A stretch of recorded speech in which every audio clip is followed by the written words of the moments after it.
Melissa Mims, born in Houston, Texas, was the child of Michael and Marion. She had 3 siblings, a brother named Michael Jr. and 2 sisters named Maria and Michelle. Due to the sisters' close bond, their parents raised them as triplets. Growing up, Melissa was known for her adventurous spirit and willingness to try new things. She had a zest for life that often got her into trouble, but also made her the life of the party. When Melissa reached adulthood, she made the decision to leave Texas and relocate to Jacksonville, North Carolina. One day, she met a man who would later become her husband. She then became Melissa Platt. In October 1995, Melissa gave birth to her first daughter, Brianna. Several years later, in July 2003, she welcomed her second child, Chastity. Unfortunately, Melissa's marriage didn't work out, and it ended in divorce in 2005. The divorce left Melissa facing numerous challenges. She found herself struggling to adapt to her new reality. In 2004, Melissa encountered legal trouble when she was arrested for writing bad checks. The charge landed her in hot water, and a year later, in 2005, she was found guilty and sentenced to probation. Melissa's difficulties in life led her to turn to alcohol as a means of coping. However, this decision exacerbated her problems rather than providing solace. As a result, it was decided that her daughters would be better off living with a relative, as Melissa was not in a suitable state of mind to care for them. In 2006, while working at an auto parts store in Jacksonville, North Carolina, Melissa encountered a customer named Joey Tyndall. Although Joey was a few years older than Melissa, they hit it off instantly. Joey, who worked as a truck driver, captured Melissa's attention, and it wasn't long before they began dating. Like Melissa, Joey shared a love for alcohol. In their shared home, drinking became an integral part of their lives. Every aspect of their relationship revolved around drinking, and they spent most of their time indulging in alcoholic beverages. Their home in Pink Hill served as a hub for their drinking escapades, with Melissa and Joey spending most of their time there. Joey frequently consumed alcohol while also taking Paxo, an antidepressant. Melissa confided in her family that when he combined alcohol and drugs, Joey would become violent. His 2 sons from a previous relationship echoed Melissa's statements during their interviews with authorities. Drinking alcohol did not alleviate Melissa's mental health issues and personal struggles. Eventually, she realized that alcohol was controlling her life and reached out to her family in Texas for help. Melissa told them that she was scared and concerned about the path she was on and admitted that she was not in control of her drinking. She revealed that her boyfriend, Joey, constantly pressured her to drink. Due to everything happening in her life, Melissa made the decision to check herself into the Onslow County Behavioral Health Clinic in Jacksonville, North Carolina, with the hope of overcoming her alcohol addiction. However, she checked herself out of the clinic only a few days later. Joey had been harassing Melissa with threatening messages, telling her that if she persisted in seeking help for herself and went to rehab, he would break up with her. This incident wasn't the first time Joey manipulated Melissa. There were several previous instances when he kicked her out of the house, forcing her to sleep outside in her car because she had nowhere else to go. Melissa's family desperately pleaded with her to return to Texas, where they lived, and end her relationship with Joey. However, Joey's manipulative behavior made Melissa feel like she had nowhere else to go, and feeling like she had no other choice, she remained with him. On Wednesday, October 8th, Melissa's mother, Marion, called Melissa's probation officer because she was concerned about Melissa. Regardless of the circumstances, Melissa maintained constant contact with her mother and her sisters, Marion and Maria. However, it had been days since Marion, Maria, and Michelle had seen or heard from Melissa, which was unusual. They began calling Melissa multiple times throughout the day, but there was no answer. When Joey occasionally answered, he would provide excuses for why Melissa was unable to come to the phone. Terrified for her well-being, Marion and Melissa's sisters made 4 to 5 calls each night, only to be met with another excuse from Joey. Slowly but surely, Joey turned Melissa's phone off and disconnected her voicemail. leaving her family even more suspicious. Melissa's family was deeply concerned about Joey's behavior and suspected foul play. After Marion contacted Melissa's probation officer, he decided to drive to Joey and Melissa's home in Pink Hill, North Carolina, to ensure that Melissa was safe and out of trouble. Arriving at the house around 5:17 p.m., the probation officer knocked on the door, but there was no answer. Knowing that Melissa was unemployed, the probation officer realized that there was nowhere for her to be, so he continued his knocking. However, Melissa never responded to the door. Eventually, the probation officer's concern grew, as he had observed Melissa 1 week earlier and smelled alcohol on her, indicating that she was drinking again. He worried that she might be inside the house, passed out, and in need of help. However, as a probation officer, he lacked the authority to enter the residence. Instead, he decided to call the Lenoir County Sheriff Officer for assistance. Several minutes after the probation officer's initial call for help, 2 officers from the sheriff's department arrived at the scene. However, they informed the probation officer that they were unable to break into someone's home without probable cause. They explained that contacting the homeowner, Joey Tyndall, was necessary to obtain entry into the house. One of the officers managed to get hold of Joey, who informed them that he was currently not at home but at work. However, he mentioned that his girlfriend, Melissa, should be present in the house. During the phone conversation with the officer, Joey stated that Melissa might be resting inside as she was unwell. Joey explained that Melissa's drinking had become increasingly out of control, and he mentioned that it was possible she may have passed out. He emphasized to the officer that he did not always have the ability to provide the best care for Melissa. Still, Joey said he had reached out to Melissa's mother on multiple occasions, seeking assistance and getting her back into rehabilitation. After Joey granted the police permission to enter the house, Melissa's probation officer and 2 Lenoir County Sheriff's officers proceeded to the back of the property and entered through the back door. Once inside, the officers made their way through the house until they found what seemed to be a bedroom. Upon entering the room, the officers discovered Melissa lying motionless on her bed, covered by a blanket. The officers initially attempted to make contact with Melissa by asking her if she needed help, but their efforts were met with no response. Upon closer examination, the officers noticed that Melissa was trying to move her body and nod her head, indicating that she was still alive. However, her condition did not appear to be stable. Recognizing the gravity of the situation, the officers promptly called for an ambulance to be sent to Melissa and Joey's home. As the officers waited for the ambulance to arrive, they carefully examined the bedroom they were in. One particular detail caught their attention. The bed that Melissa was lying on had no sheets, and she was wrapped in a blanket that covered only the top half of her body. The officers noticed that Melissa was nude from the waist down with only a shirt on. However, it was evident that the shirt was merely draped over her, exposing her head and one arm. The officers observed Melissa shaking uncontrollably. In an effort to provide some modesty and cover her to keep warm, the officers attempted to shield Melissa while they waited for their medical backup to arrive. During this time, they noticed multiple bruises on her body, scattered in different stages of healing. While some bruises appeared fresh, others appeared older, indicating various instances of abuse. One of the items the officers noticed in Melissa's room was a table with 2 cups containing straws.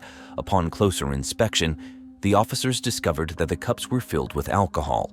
This discovery shocked the officers, as they had anticipated finding water or juice in Melissa's condition. The smell of alcohol in the cups raised suspicions and prompted further investigation.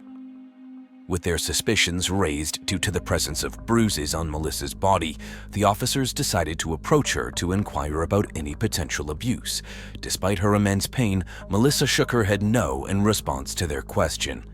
However, in whispers and broken words, she tried to explain to the officers that the bruises were a result of a fall she had experienced while attempting to answer her phone. Throughout her explanation, Melissa kept her eyes closed, as if merely lifting her eyelids was causing her too much pain. The ambulance eventually arrived at Melissa and Joey's house and entered through the back door. As they walked into the home, they were immediately struck by the pungent smell. This odor was so strong that it was nearly impossible to ignore. According to the initial reports filed by the EMTs, the smell in the house was a combination of cigarettes and body fluid. It bore a strong resemblance to the scent of someone sitting in their urine and feces for an extended period. The paramedics approached the bed where Melissa lay and asked her questions. However, Melissa remained unresponsive, making only minimal movements when someone spoke loudly and closely to her ear. There were instances where Melissa struggled to open her eyes due to the intense pain she was experiencing. One of the paramedics noticed that the mattress she was lying on was soiled with urine, feces, and blood. Additionally, he saw that Melissa had a dark eye, along with other concerning bruises on her neck, a swollen jaw, and blood in her eye. As the medic proceeded with his examination, he observed that Melissa had several broken toes in various stages of healing. He further noticed bruising and blood in her private area, but there was no indication of sexual abuse. As paramedics and officers were examining Melissa at Joey Tyndall's home, Joey arrived home from work. One of the officers approached Joey and inquired as to how Melissa ended up in the condition she was in. Joey replied that Melissa had a tendency to be clumsy and often found herself in accidents. The officer informed Joey that Melissa's condition was serious and required immediate medical attention. Despite his position as Melissa's boyfriend and the sole person in the state who cared for her, Joey declined to accompany her to the hospital. Instead, he insisted on staying home and periodically checking in for updates. Upon her arrival at the hospital, Melissa underwent a thorough examination, which revealed that she was suffering from a closed head injury. Recognizing the seriousness of her condition, the hospital where she initially sought treatment determined that they were unable to provide the specialized care she needed. As a result, she was airlifted to a different medical facility, the Pitt Memorial Hospital in Greenville, North Carolina. At Pitt Memorial Hospital, the doctors determined that Melissa's injuries were of such a severe nature that the services of the police were required. It was decided that the police officers who found her at the scene should visit the hospital and take pictures of her injuries. The officers arrived at the hospital and took their designated pictures of Melissa's injuries. Once the officers had completed their task, Melissa's case was handed over to two separate detectives. While at Pitt Memorial Hospital, a doctor conducted a CT scan on Melissa, revealing that she had suffered an intracranial hemorrhage due to physical trauma. The CT scan also showed that Melissa's jaw was broken into two parts. Due to the extent of Melissa's brain injury, she needed immediate surgical intervention. She underwent an emergency surgery known as a frontal craniotomy. During this surgical procedure, the surgeon discovered a second bleed in Melissa's brain. This doctor determined that this second brain bleed occurred at a different time than the first injury. During the surgery, the doctor also uncovered evidence that Melissa had been shot in the past. Melissa had told everyone that she had accidentally shot herself. However, Melissa's loved ones suspect Joey's involvement in this incident. They believe that Joey might have had something to do with her shooting. The two detectives assigned to Melissa's case visited Joey Tyndall at his house to interview him about Melissa and her injuries. During the interview, the detective asked Joey to show them the area of the house where Melissa had fallen and injured herself, and they asked for specific details about those incidents. However, Joey struggled to tell the detectives the times and dates when Melissa fell. Joey was general in his answers and never gave any specifics. However, Joey did remember details about Melissa's drinking struggles. He said there was one night when he woke up and Melissa wasn't in bed. Worried, Joey said he went to look for her outside the house and found Melissa naked, sleeping in the back of her car.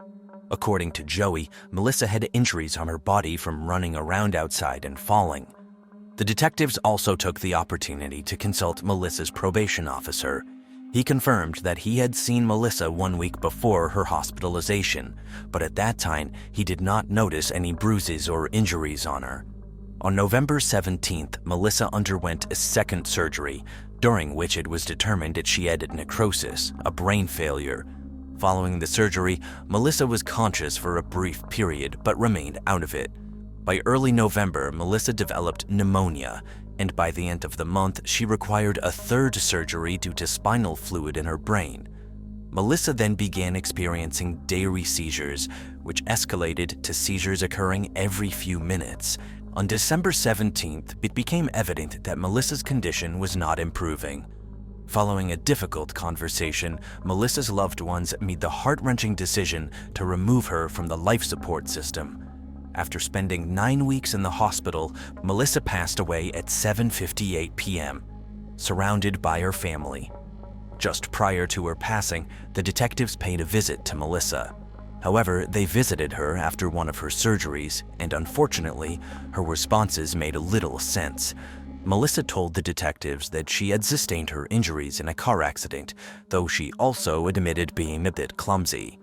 The medical examiner ruled that a brain injury caused Melissa's death, but they were not able to determine the manner of death. Melissa's family and friends have been fighting for over 10 years to have her death classified as a homicide, seeking justice for their loved one. One day after Melissa's passing, her mother received an anonymous phone call.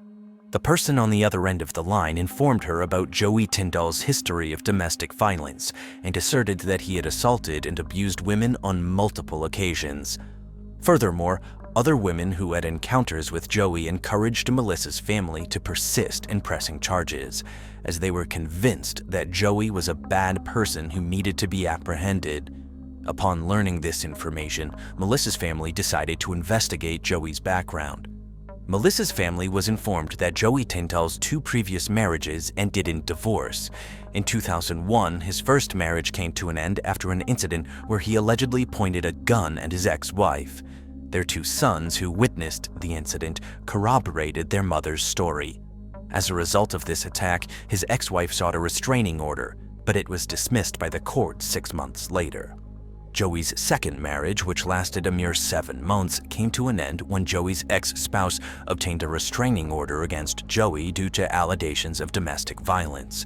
The judge presiding over the case ruled that Joey must stay away from his ex-wife for only 1 week. Melissa's family has learned that one of Joey's sons divulged during their youth that a female friend once stayed at their house. It was alleged that she woke up to Joey with his hands down her pants, prompting her to scream in fright. The police were unable to find sufficient evidence to charge Joey Tyndall with a crime in relation to Melissa's death. They determined that Joey was genuinely trying to take care of Melissa. In fact, in the days prior to her death, he brought her home a meatloaf dinner and fed it to her. Joey claimed he did his best to assist her, and the authorities believed his story. A change in Melissa's case occurred on June 28, 2021, when another death certificate was issued, citing homicide as the manner of death. As a result, the Lenoir County Sheriff's Office reopening the Melissa's investigation. Melissa's family, who had hired a private detective and funded their efforts through merchandise sales and GoFundMe campaigns, reached out to a doctor who suspected Melissa's injuries were a result of chronic physical abuse. The family attributes the reopening of the case to the information uncovered by the private investigator. For Melissa's family, the change in death certificate was seen as a major victory in their quest for justice. Melissa's sister, Michelle, revealed that the news brought her to tears. She expressed that she never expected to receive any news about her sister's death, considering the circumstances of the case. Michelle stated that her family unanimously agreed that justice could only be achieved if the culprit responsible for Melissa's death was found guilty. Shannon Ruchak first met her future husband, Christopher Watts, in 2012. They were natives of North Carolina, with Shannon hailing from Aberdeen and Chris from Spring Lake. On November 3, 2012, they exchanged vows and officially became husband and wife. Not everyone was happy to see Shannon and Chris get married. Chris's parents, Cindy and Ronnie Watts, did not attend the wedding. Cindy later said she did not go because she and Shannon did not get along. She did not like the way Shannon treated her son. 1 year after their nuptials, Shannon and Chris made a significant life decision when they decided to purchase a new home together in the picturesque town of Frederick, Colorado. This move marked the beginning of a new chapter in their lives as they embarked on a journey as husband and wife in their new home. After relocating to Colorado, Shannon and Chris Watts eagerly anticipated starting their family. On December 17, 2013, their dream became a reality with the birth of their daughter, Bella Marie. 2 years later, on July 17, 2015, the couple welcomed their second daughter, Celeste Catherine, lovingly referred to as Cece. Shannon was diagnosed with lupus at a young age. Lupus is a chronic autoimmune disease that affects various parts of the body. It's caused by the immune system mistakenly attacking healthy cells and tissues. In lupus, the immune system produces autoantibodies that target and destroy healthy cells by mistake, leading to inflammation and tissue damage. This diagnosis came with the unfortunate news that it could be challenging for her to conceive and have children. The news devastated Shannon, as she had always dreamt of becoming a mother. However, against all odds, Shannon experienced the incredible joy of becoming a mother not once, but twice. Everyone who knew Shannon described her as a ball of love and compassion. She seemed too good to be true, radiating kindness and positivity. Shannon possessed a strong drive and was determined to create the best life for herself and her family. Her vibrant personality and warm nature effortlessly captivated those around her. Every morning, Shannon would reach out to her friends with a heartfelt text message that read, "Good morning, beautiful." This simple gesture always left them feeling cherished and uplifted. However, as great as Shannon was as a friend, she was an even better mother. Her love for her two daughters, Bella and Cece, was immeasurable. Shannon cherished nothing in the world more than being a mother. She was dedicated and committed to nurturing and supporting her children in every way possible.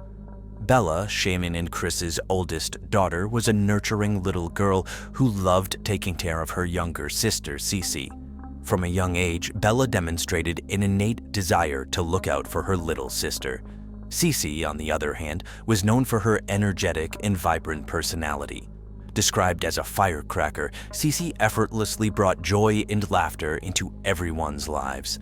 Social media played a significant role in Shannon's life. She utilized these platforms to share videos about her life and showcase her vibrant personality.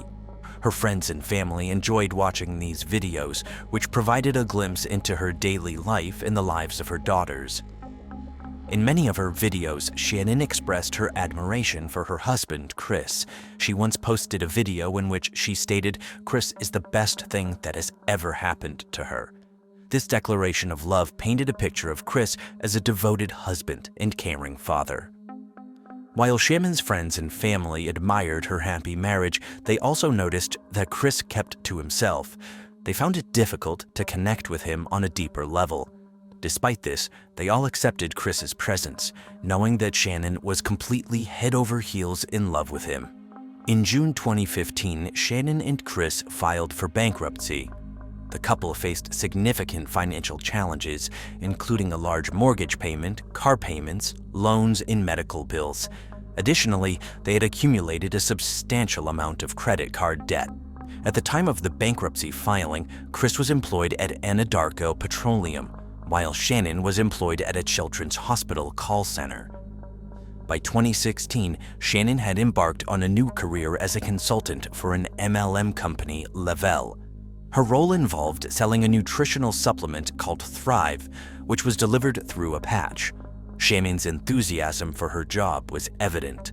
Cynthia De Rosette, a coworker, said every person that connected with her felt her light. Although Shannon was content with her life with her husband and two daughters, she yearned for one more pregnancy. Her heart longed for a baby boy to complete their family.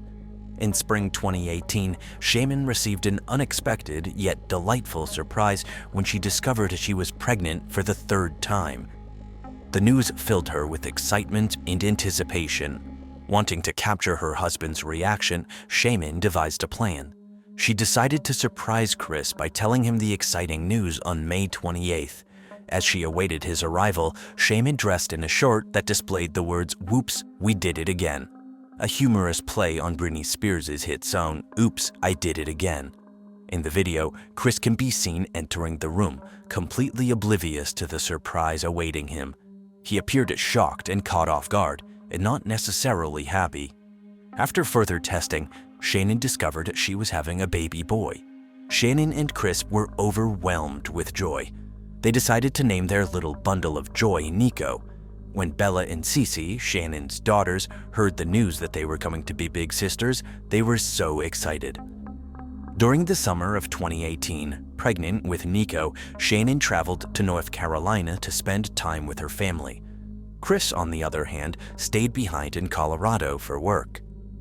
While in North Carolina, Shannon decided to take her daughters, Bella and Cece, to visit Chris's parents, Cindy and Ronnie. Despite not getting along with her in-laws, Shannon agreed to proceed with the trip for the sake of her daughters. On the day of the visit, Cindy prepared a snack for Cece, even though Shannon had told Cindy that Cece suffered from a nut allergy. However, despite this knowledge, Cindy served her granddaughter a snack that contained peanuts. This incident deeply troubled Shannon, as she felt that Cindy had put Cece's life at risk. In a text message to Chris, Shannon expressed her frustration and disappointment. She wrote, "You should call your dad and tell him you did not appreciate your mom putting your daughter at risk today. She's evil and willing to risk your daughter's life just to get under my skin. You and your dad are no different if you are okay with her behavior. There's nothing wrong with me and I'm not crazy. I just love my kids way too much." While Shannon was in North Carolina visiting family, she observed that Chris's communication with her had shifted strangely. Chris stopped responding to her messages and calls, leaving Shannon puzzled.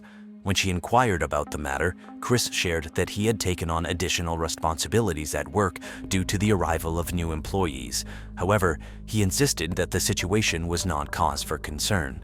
On July 31st, Chris flew from Colorado to North Carolina to spend the week with Shannon and their two daughters, Bella and Cece. The entire family was eagerly anticipating his arrival. As Chris stepped off the airplane, Bella and Cece rushed toward him, their excitement palpable. Chris scooped them up in his arms and embraced them tightly. However, his interaction with Shannon was noticeably different. Instead of greeting her with a kiss, he nodded in acknowledgement. Taken aback by Chris's behavior, Shannon felt deeply hurt. Unable to contain her emotions, she texted one of her friends, expressing her growing concern. Shannon confided that she felt as if Chris had somehow changed, and she barely recognized the person she had married. Her words were filled with a mixture of sadness and confusion. Shannon texted her friend, stating that Chris, her husband, refused to talk to her even though they were physically present in the same room. Instead of engaging in direct conversation, Shannon and Chris exchanged messages through their phones. She even shared a picture with her friend depicting her and Chris sitting on separate couches facing in opposite directions. In these text messages, Shannon expressed her concern that Chris might be seeing another woman, which shocked her friend. The friend adamantly denied this possibility. They reassured Shannon that Chris loved her too much to engage in such behavior. Shannon sent a text message to one friend and poured out her heart. She revealed that Chris had confessed to her that he no longer believed they were compatible. This revelation came as a shock to Shannon, who had always felt that their love was strong. To make matters worse, Chris had told Shannon that he had hoped that getting her pregnant would somehow change his feelings. However, this did not prove to be the case, and Shannon was heartbroken to hear this. She had always cherished their relationship and believed their love could withstand challenges. Determined to save her family, Shannon suggested to Chris that they attend couples counseling.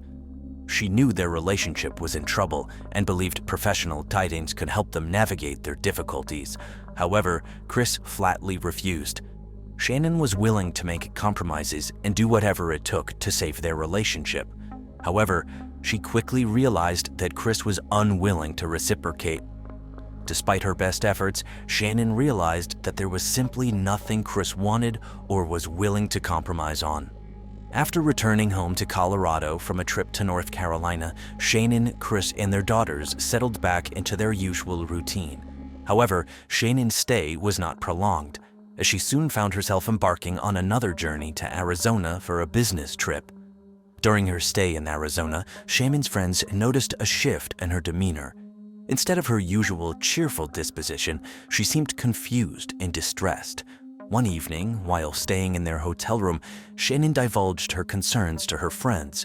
She revealed that Chris had expressed his doubts regarding their compatibility and refused to consider going to couples counseling. On August 11th, as Shannon was with her friends in Arizona, a notification appeared on her phone, indicating a charge for a restaurant that had been made on her and Chris's account. While this in itself was not unusual, the amount charged raised concern. Shannon couldn't help but wonder why the bill was so high, and she couldn't help but suspect Chris might be having dinner with another woman. This suspicion left her with a lingering feeling of unease and doubt. Around 1:48 a.m., Shannon returned home from her business trip. Shannon's close friend Nicole Atkinson drove her home. Footage from Shannon and Chris's doorbell camera showed Shannon entering her house.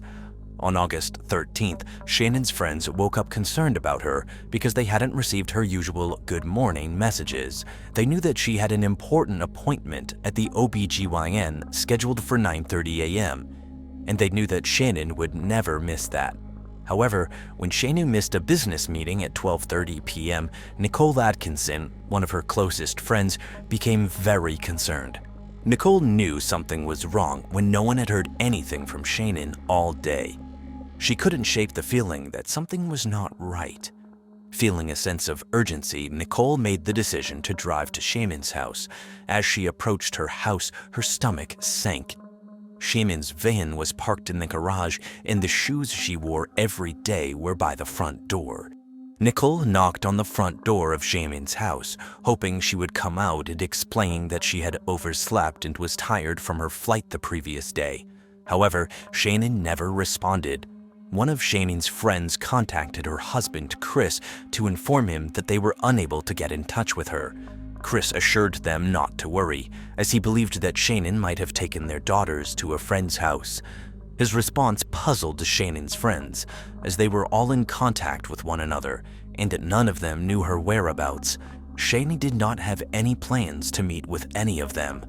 Eventually, Shannon's friends informed Chris that they were planning to notify the Frederick Police Department and report Shannon and the girls as missing. Although Chris stated he did not want to get the police involved, Nicole, worried about her friend, called 911 to report Shannon, Bella, and Cece missing. After Nicole called the police, an officer from the Frederick Police Department arrived at Shannon and Chris's house. From the officer's body cam footage, it was clear that Nicole was deeply distressed over her missing friend. As Nicole was explaining everything she knew about Shannon and her daughters, Chris pulled up to the house. Chris got out of his car and approached the officer, but it was clear he did not share the same level of concern as Nicole, even though his wife and daughters were missing. While searching Shannon and Chris's house, the officer stumbled upon Shannon's purse. Within this purse, the officer discovered Shannon's medication for her and her two daughters. The discovery of Shannon's purse further worried her friend Nicole, but Chris, Shannon's husband, remained calm as a cucumber. Additionally, the officer found Shannon's wedding band on the bedside table.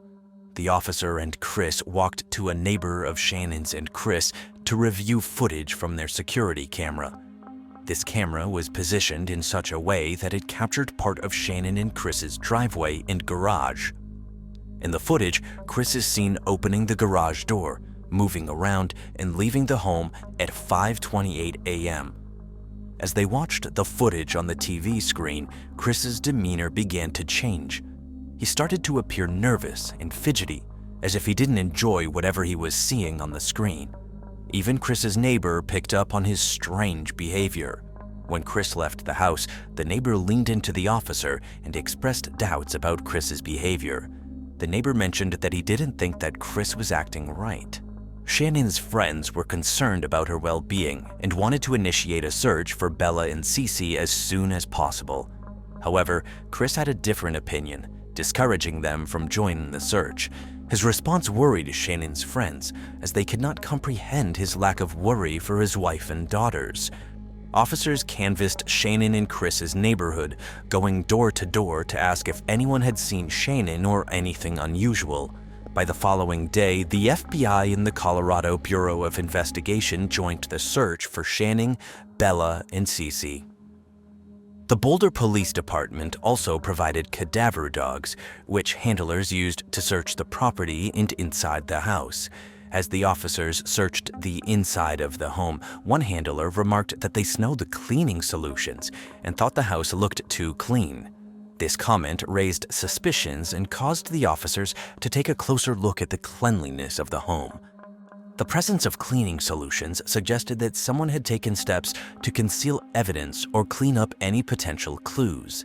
During the process of searching Chris's house, he gave an interview to 2 Denver stations outside his residence. In this interview, Chris claimed that he and Shaina did not argue before her leaving. However, he mentioned that they had an emotional conversation. He said he wanted his family back and pleaded with whoever held Shannon, Bella, and Celeste to return them home. Chris emphasized his desire to see everyone again and that his house is not complete without his family. However, during the interview, Chris's behavior raised some eyebrows. He appeared cold and unemotional, which puzzled those who knew him. Shamin's friends who were watching the interview felt disgusted by Chris's nonchalant demeanor. They believed his behavior was strange and contradictory to his plea for his family's return. On August 14th, Special Agent Coder interviewed Chris. During the interview, Chris expressed his belief that Shannon might have taken the girls and gone to a friend's house to decompress. Throughout the interview, tips began pouring into the police station regarding potential sightings of Shannon and the girls. The police department received various pictures, and Chris was asked to identify any of the individuals as his missing wife and daughters. However, Chris was unable to provide any identification. Agent Coder asked Chris about his and Shannon's marriage during the interview. Chris responded by stating that he had never cheated on Shannon, and as far as he knew, Shannon had never cheated on him either. He said that he and Shannon were the type of people who would confide in one another if they ever felt like straying. During the interview, Agent Coder noticed a peculiar behavior from Chris. He observed that Chris made frequent hand movements towards his neck, which caught his attention. Agent Coder's suspicions grew, leading him to believe that the movements may hint at something deeper. At one point during the interview, Agent Coder excused himself briefly and informed the other officers working on the case that he thought Chris might have strangled Shannon. As more time passed with Shannon and her daughters missing, the feelings of worry and despair intensified among the loved ones who knew her. Despite their doubts that Shannon was safe, they desperately clung to the hope that Bella and Cece might still be alive somewhere. The absence of any updates or information from the authorities only heightened their anxiety and despair. Chris was released from the police department after a 3-hour interrogation. However, the police made arrangements for him to return on the following day, August 15th, for a polygraph test. Chris agreed to fulfill this request. On August 15th, Chris picked up his father from the airport and drove to the Frederick Police Department. Teenie Lee from the Colorado Bureau of Investigation conducted Chris's polygraph test. During the polygraph, Chris denied knowing where Shannon was and claimed to have not caused her disappearance. Chris would have needed a score of about -4 to pass this polygraph test. Chris scored a dismal -18 on the polygraph.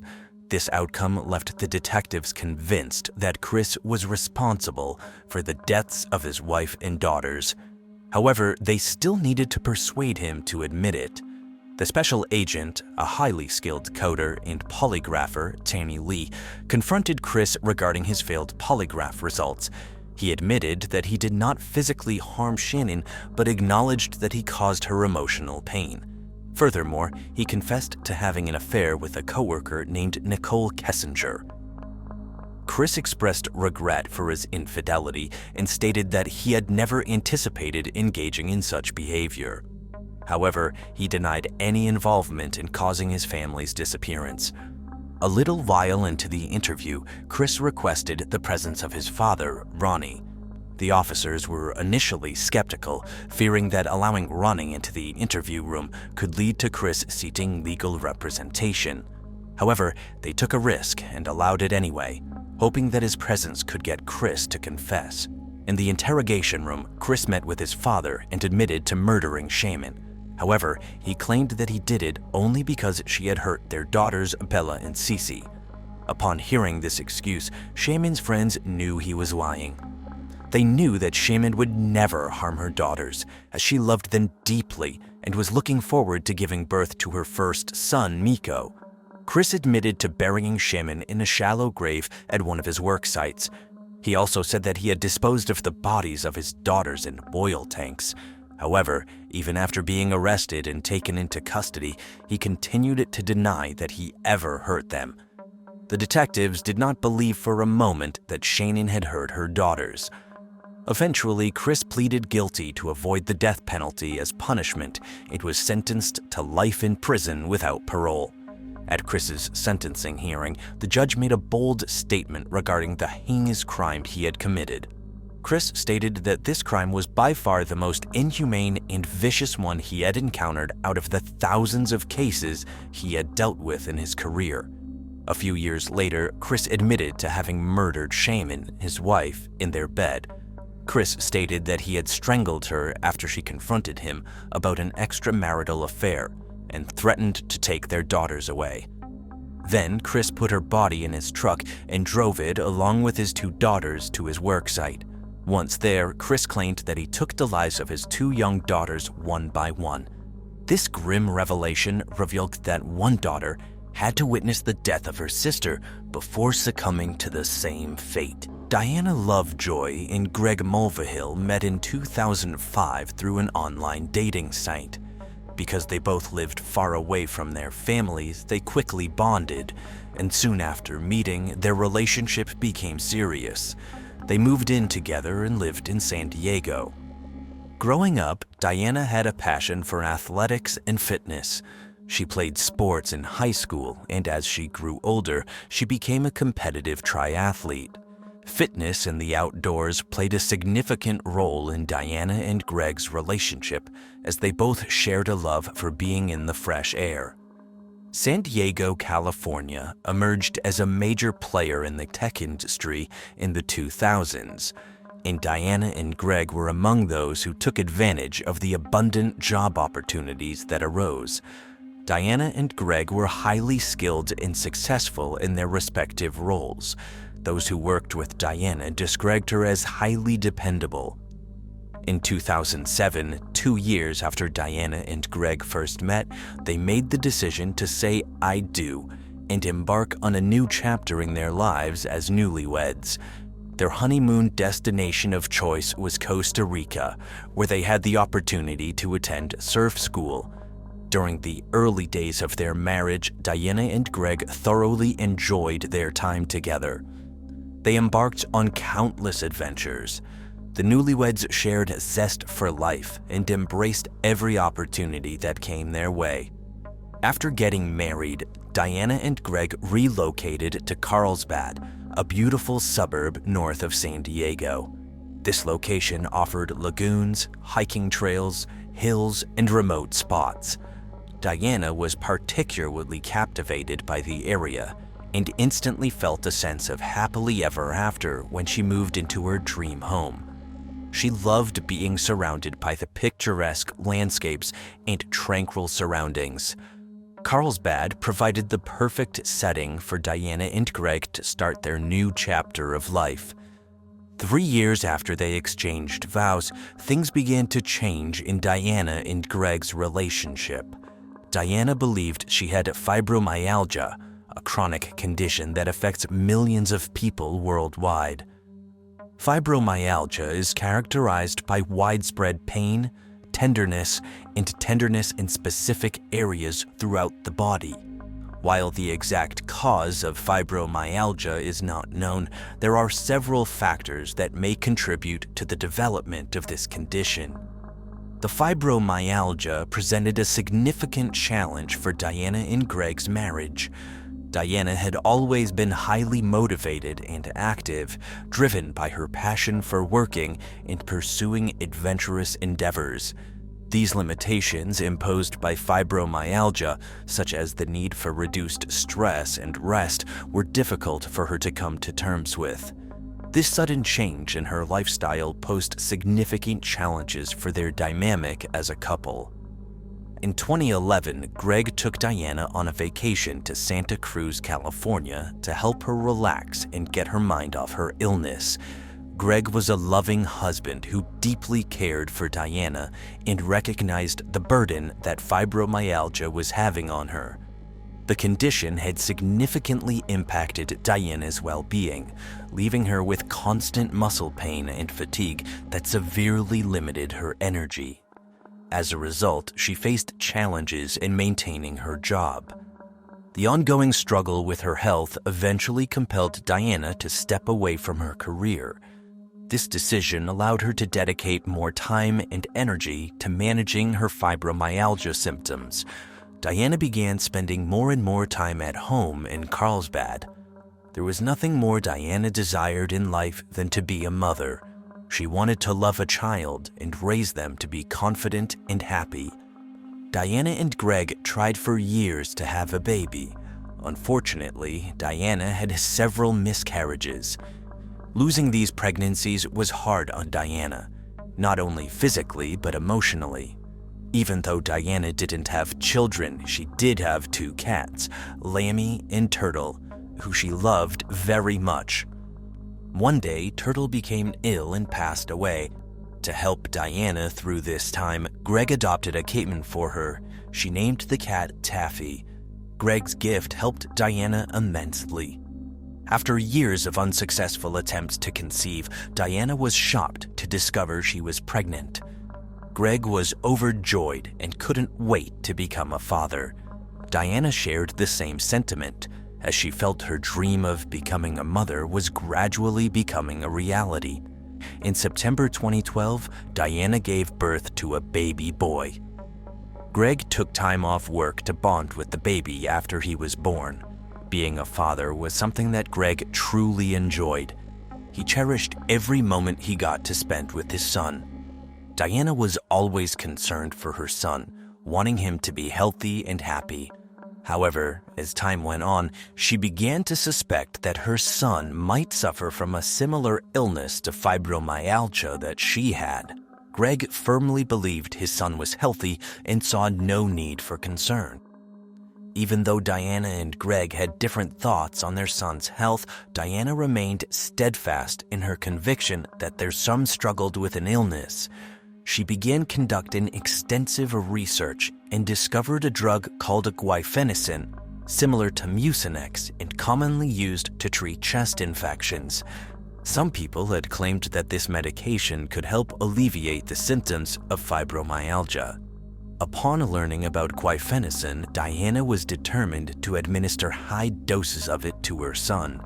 However, Greg strongly opposed this idea, fearing that her attempts to medicate their son were unnecessary. The disagreements between Diana and Greg regarding their approach to their son's healthcare gave rise to rising tensions between them as a marriage. The stress and tension in Diana and Greg's marriage intensified when Greg sustained a shoulder injury, which forced him to leave his job. Because Greg was no longer employed, there was a decrease in money coming into the household. With this financial challenge, Diana decided to take a sales job to supplement the household's income. She also attempted to generate revenue through online cooking videos, with Greg handling the camera duties. Unfortunately, this effort did not yield the desired results.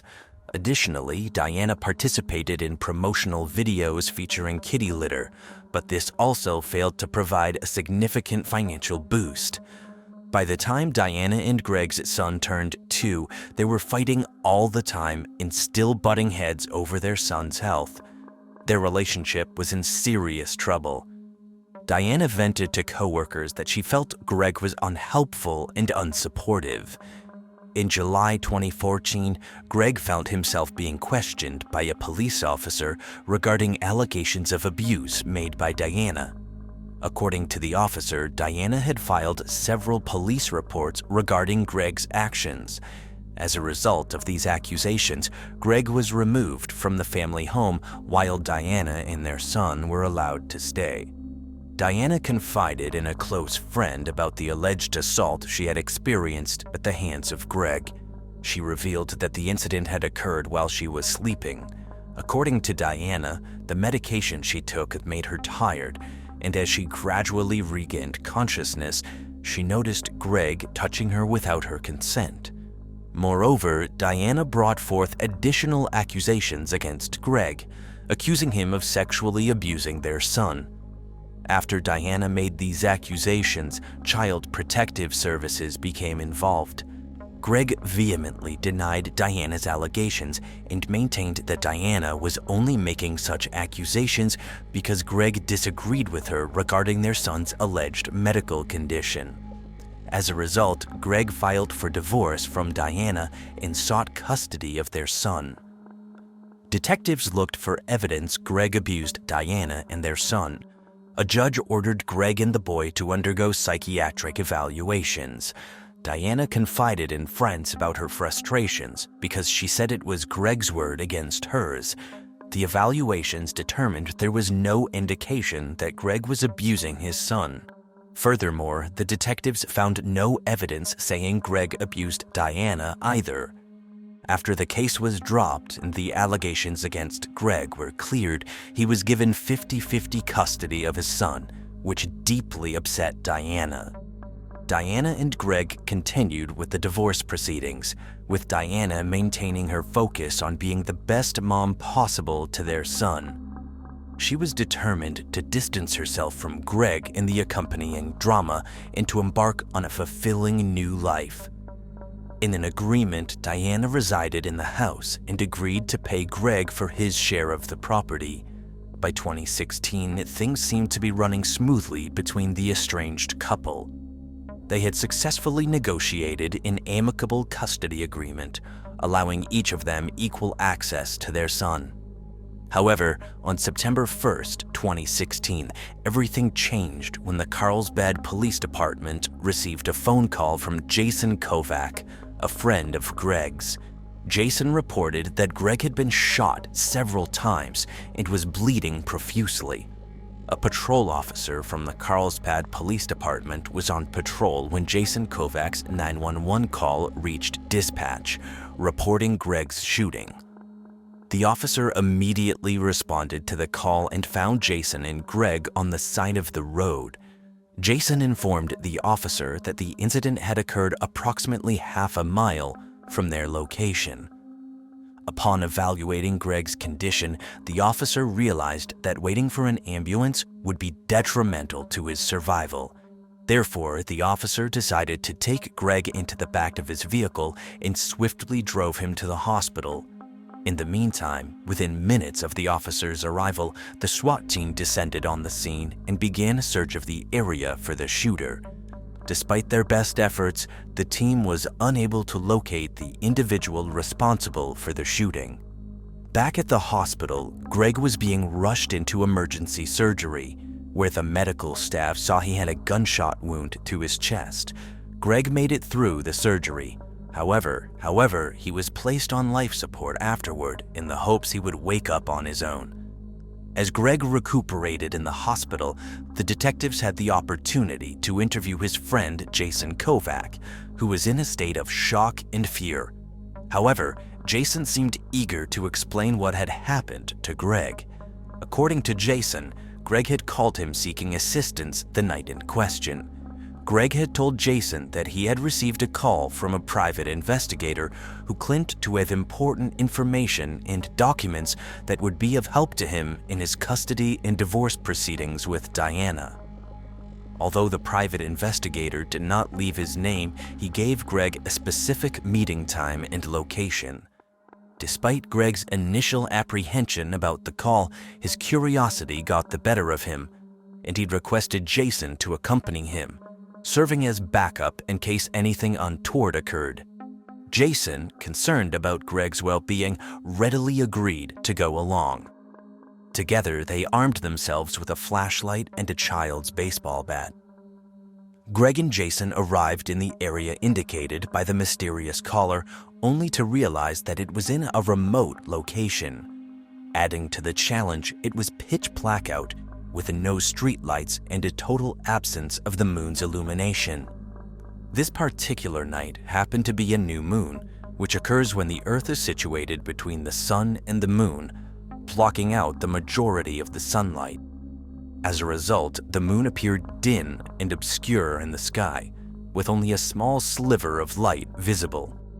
According to Jason, the caller informed Greg that the package containing the documents was going to be attached to a large electricity pole. When Greg observed the electricity pole with the package, he walked towards it while holding a flashlight. As Greg walked, he slowly moved the flashlight around, scanning the area. While waiting, Jason noticed Greg and the flashlight fixate on something in the bushes. At that very moment, Greg abruptly exclaimed, "Gun!" In a matter of seconds, a gunshot rang out, prompting Greg and Jason to start running for their lives. Jason said they sprinted towards the car. Bullets whizzed past their heads. Upon arriving at the car, Jason realized that Greg had been shot and promptly called 911. Although Jason was unable to provide a precise description of the shooter to the detectives, he was able to lead them to the exact location of the shooting. When the crime scene investigators conducted their search in the area where the shooting occurred, they focused their attention on the electricity pole, with a caller instructed Greg to receive the package. It was near the pole where the investigators made the intriguing discovery: an Angry Birds towel neatly folded into a perfect square. The detectives couldn't help but wonder if someone had intentionally left the towel there to make Greg believe that was the package for which he had been told to retrieve. According to Jason's statement, he told the detectives that he heard as many as 6 gunshots at the scene, but the investigators found no evidence of shell casings or a weapon. The lack of forensic evidence left behind led the detectives to conclude that the person who shot Greg had extensive knowledge and experience in shooting. As the investigators continued their search of the area where Greg was shot, they noticed a distinct smell. The odor of feces lingered in the air, causing concern among the detectives. One of the investigators stumbled upon a pile of feces accompanied by a towel. This towel appeared to have been used to clean up after someone went to the bathroom. The investigators promptly preserved both the feces sample and the towel as potential evidence. They carefully packaged the items and transported them to the nearest crime lab. Forensic experts would analyze the samples to try and identify any possible leads or evidence related to the shooting. However, obtaining DNA evidence can take time. It could take up to a month before a DNA profile could be obtained from the feces sample in the towel. And this waiting period posed a challenge for the detectives, as they needed to move swiftly in their search for a suspect. In the meantime, the detectives continued their efforts to locate the person who shot Greg.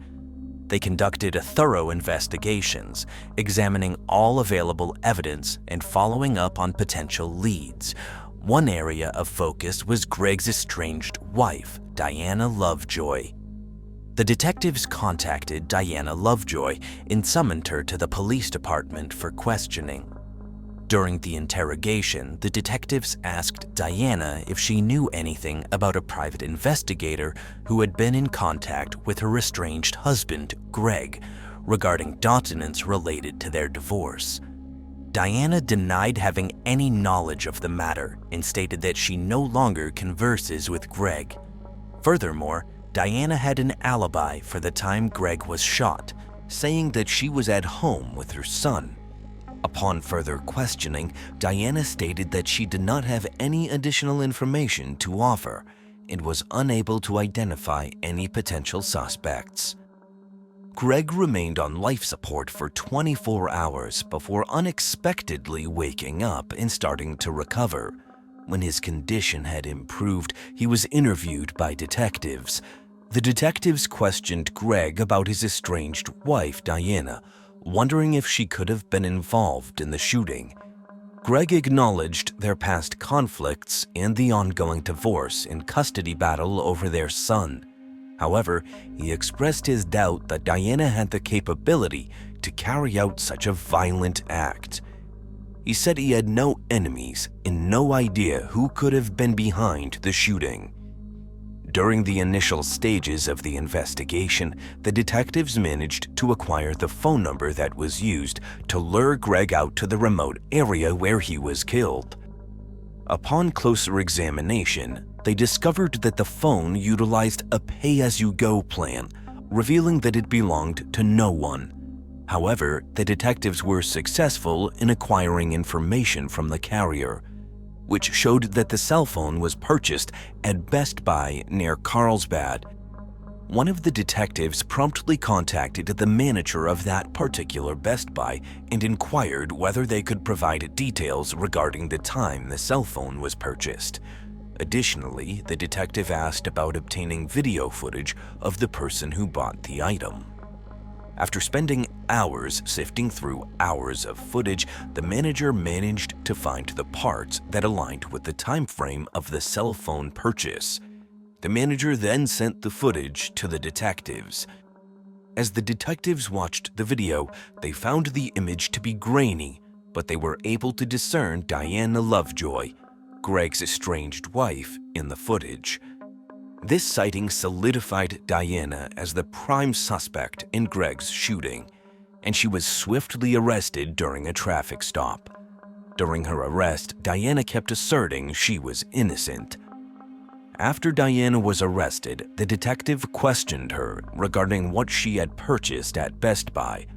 The detective already knew that Diana had bought a pay-as-you-go cell phone, which was assigned to the number that had lured Greg to his shooting. However, Diana lied and claimed she had purchased a router. The detectives then confronted Diana with a still image of the person captured on CCTV footage at Best Buy purchasing the phone. The image of the unidentified person looked exactly like Diana. Upon being confronted with this evidence, Diana admitted to buying the cell phone. However, Diana's story about her involvement in Greg's shooting changed after this point. Diana informed detectives that she was afraid of Greg, which prompted her to purchase a gun and start taking classes at Iron Sights, a local shooting range. While practicing at Iron Sights, Diana claimed she met an instructor named Weldon McDavid, who helped teach her how to shoot. Weldon was an ex-Marine, weapons expert, and host of firearm training videos. According to Diana, she had confided in Weldon about her divorce from Greg and the custody battle. As their friendship blossomed, their relationship became romantic and intimate.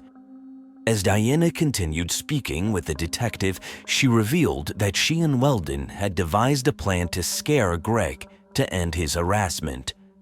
Diana explained that Weldon had instructed her to purchase a specific phone, which they later used to lure Greg into a remote location. According to Diana, Weldon's role in this plan was merely to threaten Greg, not resort to violence. Diana admitted to driving Weldon to the site and picking him up. However, when she heard approaching police sirens in the distance, she inquired about the situation. It was then that Weldon disclosed to her that he had to shoot Greg in self-defense, as Greg had allegedly made aggressive moves toward him. She denied any involvement in the shooting and asserted that she had never asked Greg to take any violent action against her. Following Diana's admission to her involvement in what happened to Greg, she was charged with conspiracy to commit murder and attempted murder. Fortunately, Greg made a swift recovery from the gunshot wound to his chest and was released from the hospital shortly thereafter. However, despite the good news, word of Diana's involvement as Greg's estranged wife spread, leaving people horrified. Weldon McDavid was tracked down by the police and brought into the police station for questioning. During the detective's interview with Weldon, they inquired about his connection with Diana and where he was on the night Greg was shot. According to Weldon, on the night of the shooting, he was at home, approximately 30 minutes away from Carlsbad. During the interview, the detectives informed Weldon that they wanted to acquire a sample of his DNA. Upon being asked, Weldon began to appear nervous. Recognizing that they were onto something, the detectives asked Weldon if there would be any reason for his DNA to be at the crime scene. At that point, Weldon feigned surprise and claimed he had just remembered something. Weldon informed the detectives that on the night before Greg was shot, he had embarked on a run after eating Mexican food for dinner. He stated that the food had bothered his stomach, leading him to stop and use the bathroom on a dirt road. The detectives obtained a search warrant for Weldon McDavid's house and searched, focusing on the garage and any hidden areas. Their efforts paid off when they discovered a suspicious object in the rafters. Upon closer examination, it was found to be a rifle, complete with a live round in 6 spent shell casings. These shell casings matched Jason Kovac's account of hearing 6 gunshots. Weldon was then arrested on charges of attempted murder and conspiracy to commit murder. After the detectives conducted a search of Weldon's residence, they obtained a search warrant to search Diana Lovejoy's house. While examining Diana's computer, the detectives came across a peculiar search history. Diana had conducted searches for the term new moon, which piqued their interest. Upon closer examination, the detectives realized that September 1st, the night when Greg was shot, coincided with a new moon. This discovery was particularly significant as there was minimal ambient light during new moons. By carefully analyzing Diana's search history, the detectives were able to conclude that she had premeditated knowledge of the shooting. Her interest in new moons suggested her intention to utilize the absence of ambient light to facilitate her husband's murder. The detectives' findings solidified their belief that Diana had played a significant role in orchestrating the shooting. During the investigation, the detectives discovered that Diana had a motive to kill Greg. They found that the divorce settlements required Diana to pay Greg a sum of $120,000 for the house. Diana may have realized that she could not make the payment in time. Consequently, she may have reasoned that eliminating Greg would be easier than settling the debt. Diana Lovejoy and Weldon McDavid's trial began in October 2017. Weldon took the stand and claimed that he never intended to shoot Greg. He asserted that his intention was solely to scare him. However, Weldon stated that the situation took a turn when he heard either Greg or Jason shout, "I got a gun." According to Weldon, he was a skilled marksman, and if he wanted to kill Greg, he would have. However, the state presented an alternative theory to the court. They contended that Weldon's failure to shoot and kill Greg was because Greg had shown a flashlight in his eyes, disorienting Weldon. Due to the lack of moonlight due to a new moon, Weldon had been sitting in the dark for an extended period, which affected his sense of orientation. This circumstance ultimately saved Greg's life. The jury found Diana Lovejoy and Weldon McDavid guilty of conspiracy to commit murder and attempted murder. Upon hearing the verdict, Diana collapsed, although the state suspects that she faked it. Weldon was sentenced to 50 years to life, while Diana was sentenced to 26 years to life. They both maintain their innocence.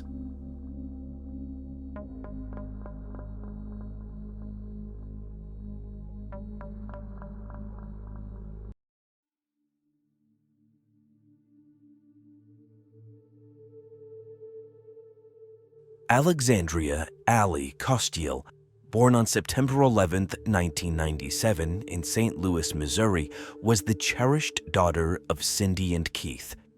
She had a brother, Andrew. Allie's contagious smile and warm personality instantly drew people to her. Her infectious joy and ability to make everyone around her feel comfortable made her a beloved figure in her community. Allie's bubbly nature was a characteristic that stood out from an early age. She possessed an innate ability to make people smile and brought a sense of happiness wherever she went. Whether she was playing with friends, interacting with classmates, or spending time with her family, Allie's positive energy was infectious. Due to her friendly nature, Allie could connect with people from all walks of life. Allie was never hesitant to strike up a conversation with someone she had never met before. In addition to her charming personality, Allie was known for her unwavering kindness and compassion.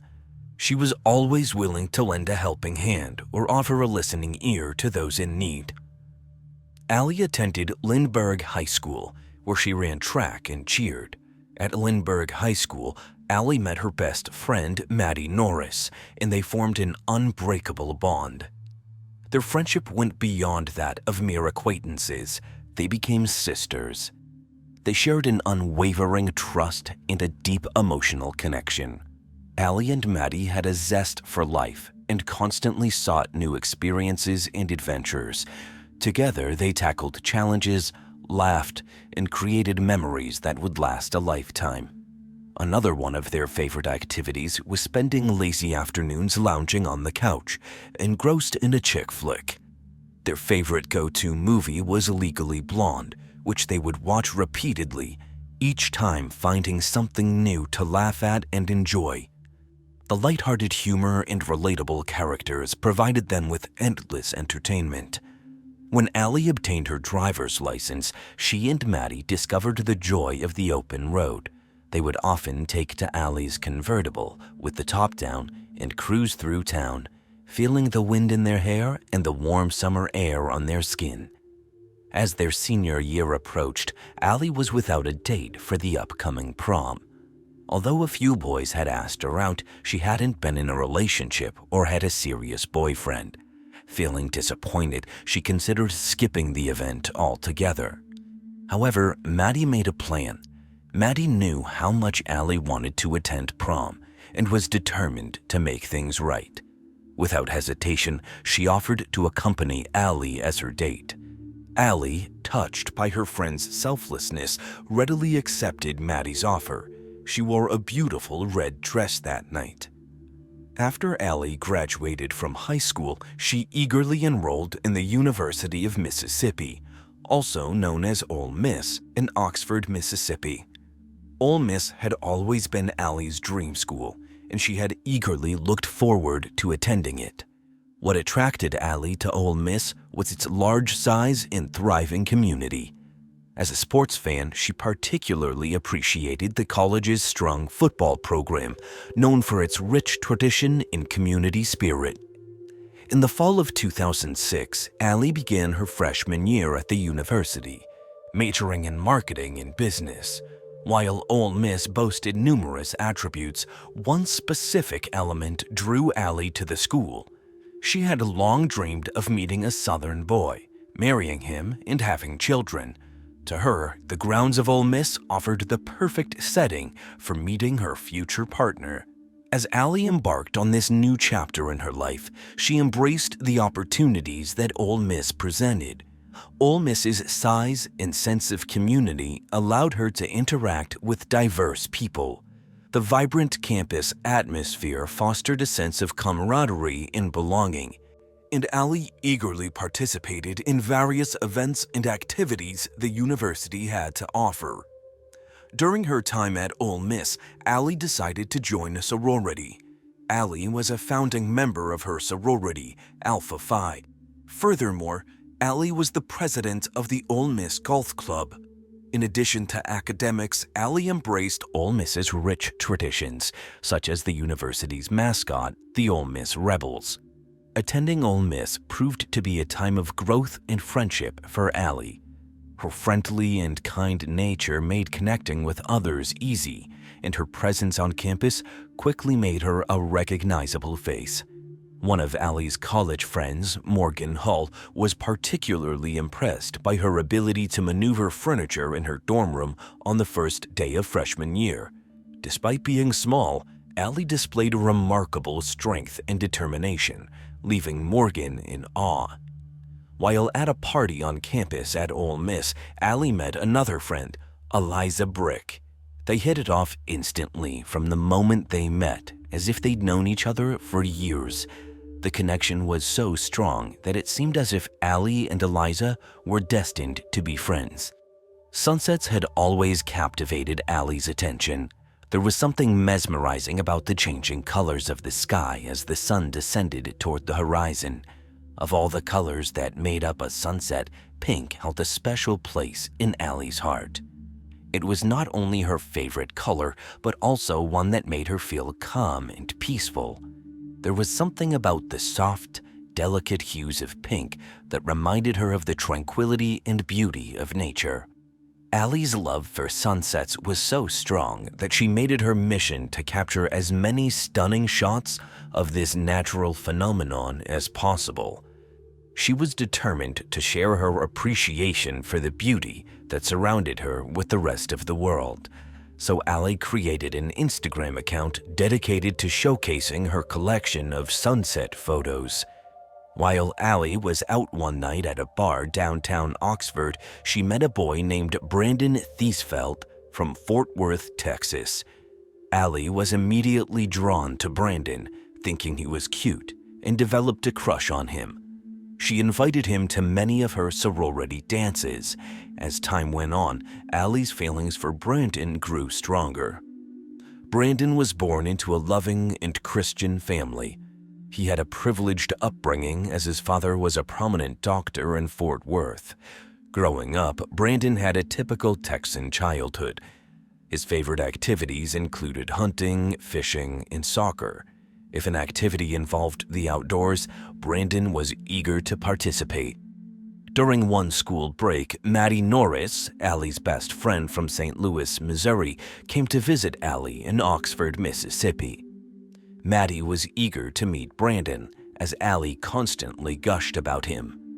However, Maddie never got the opportunity to meet Brandon during her time in Oxford, since Brandon never reached out or came around. Brandon's behavior deeply hurt Allie, as she trusted that he would make an effort to connect with her and her best friend. Maddie, who witnessed Allie's pain, felt awful for her friend. Although Allie seemed hurt, she remained resilient and determined to make the most of her time at Ole Miss. Despite Brandon's actions, Allie was thriving academically and socially during her freshman year. She had made friends and was enjoying her college experience. The summer before Allie's senior year at Ole Miss in July 2019 was a time of excitement and anticipation for Allie and her parents, Cindy and Keith. As Allie prepared for the final year of her education, her parents decided to visit her in Oxford for a few days. They were eager to see their daughter in her element and get a glimpse of her life at the university. That summer, Allie also taught a fitness class and attended summer school. Upon their arrival, Allie eagerly showed her parents her favorite spots around town. She took them on a personalized tour of her campus, sharing her excitement about the various buildings and landmarks. It was an opportunity for Cindy and Keith to witness their daughter's growth and take pride in her accomplishments. While her parents were staying with Allie one evening, Cindy cooked her daughter's favorite dinner. They enjoyed a special meal together, bonding over delicious food and reminiscing about old times. Because Allie loved everything beachy, she and Cindy drove to a store and purchased beachy home decor items for her apartment. They spent a few hours shopping for items that would add a touch of coastal charm to Allie's living space. From beach-themed decorations to colorful throw pillows, they carefully selected items that reflected Allie's love for the beach. On the day Allie's parents were due to return home to St. Louis, she begged them to stay one more day. She wanted them to experience more of what Oxford had to offer before they left. Despite the initial plan, Cindy and Keith eventually agreed to stay an extra day. On July 19th, the day they were due to return home, Allie's parents called around 7 p.m. Allie answered the phone, groggy from having just woken up from a nap, and explained to her mom that she planned to go out with her friends that evening. Unaware of the conversation's significance, Cindy told Allie she loved her and hung up. Little did she know it would be the last time she would talk to her daughter. Sardis Lake, 30 minutes outside of Oxford, is a vast area known for its hunting camps and recreational spaces. The area is large and is patrolled by the local sheriff's department to ensure security. On June 20th, 2019, an officer was assigned to patrol Sardis Lake in the early morning hours. It was pitch black outside, with an eerie sense of isolation and desolation. As the officer drove around the lake, he noticed something unusual near a picnic table. Upon closer inspection, he realized he had stumbled upon a gruesome sight. Lying lifeless on the floor was the body of a young woman, riddled with at least 9 gunshot wounds. Shocked by what he had found, the officer immediately called for backup. Minutes later, additional officers and medics arrived on the scene. The backup officers noticed a purse in a nearby ditch as they arrived. Intrigued, one of the officers approached it cautiously. Upon opening the bag, the officer discovered a wallet inside. This wallet contained an Ole Miss student ID and a driver's license with the name of Alexandria Costo. After the discovery of Allie's body at Sardis Lake, it was necessary to contact the parents, Cindy and Keith. However, at the time, they were far from their daughter, at home in St. Louis. Therefore, they never expected to receive a phone call in the middle of the night informing them that their daughter had been the victim of a homicide. This news was incredibly difficult for Cindy to process. When Allie's friends heard she had been murdered, they were just as shocked as Allie's parents. Allie's absence left a void in their hearts as they remembered the vibrant and full-of-life person she had always been. In response to this tragic news, her friends turned to social media to express their grief and demand for justice. They created a hashtag Justice for Allie, to unite their voices and amplify their demands for justice. Allie's friends wrote about her in their social media posts, sharing fond memories of her and the impact she had on their lives. Through these heartfelt tributes, they aimed to honor Allie's memory and express condolences to her family. After Allie's murder, a recent graduate from Ole Miss, Brashandra Kendricks, a close friend, expressed her sorrow. Brashanda, a recent graduate, worked in student housing at the university. She described Allie as someone with a contagious happiness and a positive outlook. According to Brashanda, Allie always wore a big smile, reflecting her bright spirit. Brashanda met Allie while working as a community desk assistant in Crosby Hall, the largest residence hall on campus. Whenever Brashanda was stationed there, Allie would stop by and say hello. Brashanda said Allie was a sweet girl living her life to the fullest and enjoying every moment. Allie's sorority released a statement after her murder, expressing their shock and sadness at the loss of one of their members. Alpha Phi sorority said they were grieving the loss of Allie Costo, and they sent their deepest sympathies to her family during this incredibly difficult time. The sorority stated that they hoped for solace for the Alpha Phi sisters. Anna Pascoe, a close friend of Allie from Ole Miss, recently posted on her Facebook page expressing her heartfelt condolences for the loss of her friend, describing Allie as the most genuine and uplifting person she had ever known. Anna emphasized the impact she had on the lives of those fortunate enough to have met her.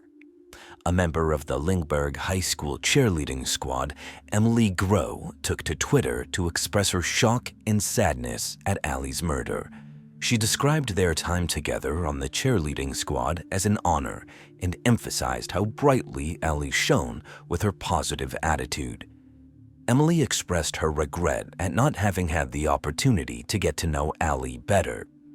At the crime scene at Sardis Lake, where Allie's body was discovered, crime scene investigators stumbled upon several cans of White Claw seltzer and 11 .40 caliber shell casings scattered on the ground.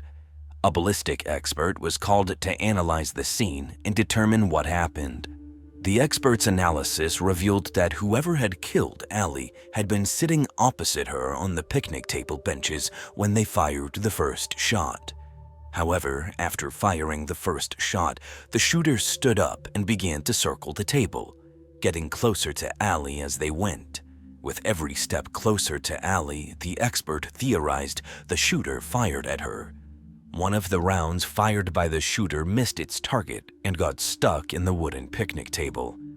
Crime scene investigators searched Allie's apartment, hoping to uncover any evidence that could help in identifying and apprehending her murderer.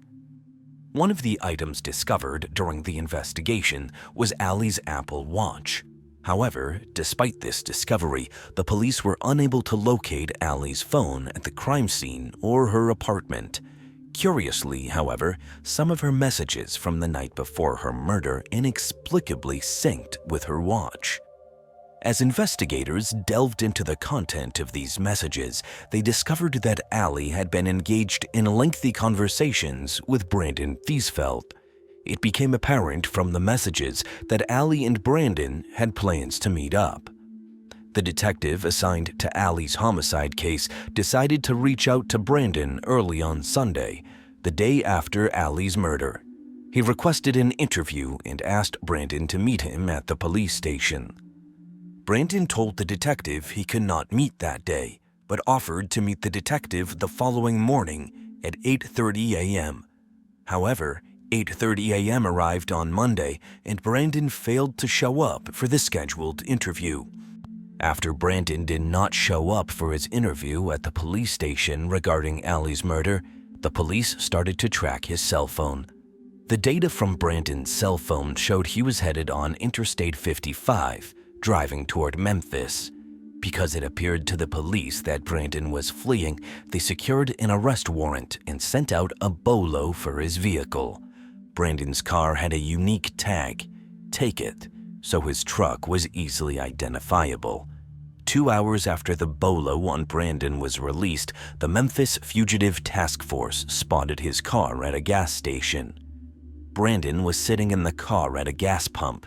Agents from the task force were able to take Brandon into custody and alerted the police in Mississippi. Investigators searched Brandon's vehicle and found a .40 caliber gun. Furthermore, when Brandon stepped out of his car, there was blood on his clothing. After Brandon was arrested and extradited to Mississippi, detectives began retracing his steps in the days leading up to Allie's murder. On Saturday, July 20th, Brandon stayed with friends and went bowling. However, the following day, Brandon showed up at a friend's house with a 6-pack of beer and his .40 caliber gun.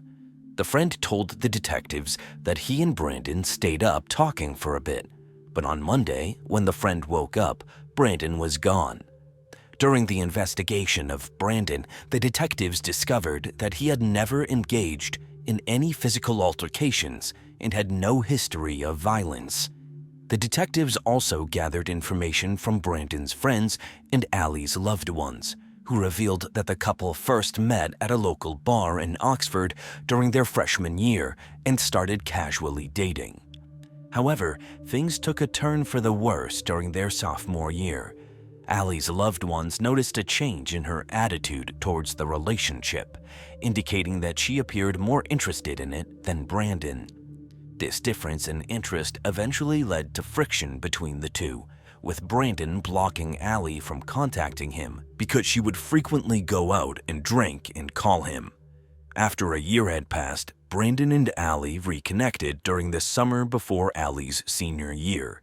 They decided to give their relationship another chance and started seeing each other again.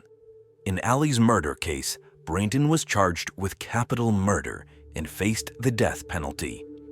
The charge of capital murder is the most serious criminal offense that can be filed against a person. These charges were filed based on the state's belief that Brandon kidnapped Allie when he lured her to Sardis Lake. When the news of Brandon's arrest broke, it sent shockwaves through Oxford as the details of Allie's murder were widely reported. Brandon's arrest triggered a frenzy of speculation and rumors, with community members exchanging theories. Reporters flocked to the town, seeking interviews and information from those closest to Allie and Brandon. This media attention brought positive and negative attention to Oxford, as outsiders looked on with fascination and concern. In late September 2019, Brandon pleaded not guilty to the charge of murder. As the detectives continued to build their case against him, they went back to review text messages exchanged between the couple. The detectives discovered from the text messages exchanged between Allie and Brandon that in April 2019, 3 months before her murder, Allie was preparing for the spring semester finals while also grappling with the possibility that she was pregnant. On April 14th, Allie sent Brandon a picture of an inconclusive home pregnancy test. Brandon responded to Allie's message by stating that they would wait and see if she was truly pregnant. But if she was, he made it clear that they were not going to keep the baby and told Allie, "We can get a pill." However, Allie had different thoughts on the matter. She expressed uncertainty over whether she wanted to terminate the pregnancy and mentioned that she could potentially meet a man who would love her and the baby. Despite this, Brandon remained steadfast in his decision, telling Allie that he was serious and that having a child would ruin his life. The detectives stumbled upon CCTV footage of Allie exiting a bar on Oxford Square at approximately 11:45 p.m. on July 18th. Roughly an hour later, at around 1:30 a.m., Allie met up with Brandon, and he drove them to Sardis Lake. According to Brandon's defense attorneys, Allie and Brandon had been consuming alcohol throughout the day. Brandon's defense attorney alleged that when they arrived at Sardis Lake, they sat at a picnic table and listened to music. However, at some point, Brandon stood up and walked toward his truck, where he did drugs. He walked back to Allie, returned to his car, and retrieved his .40 caliber weapon. According to Brandon's attorney, there was a shooting that took place across the lake. Following the incident, Brandon sat down and engaged in further conversation with Allie.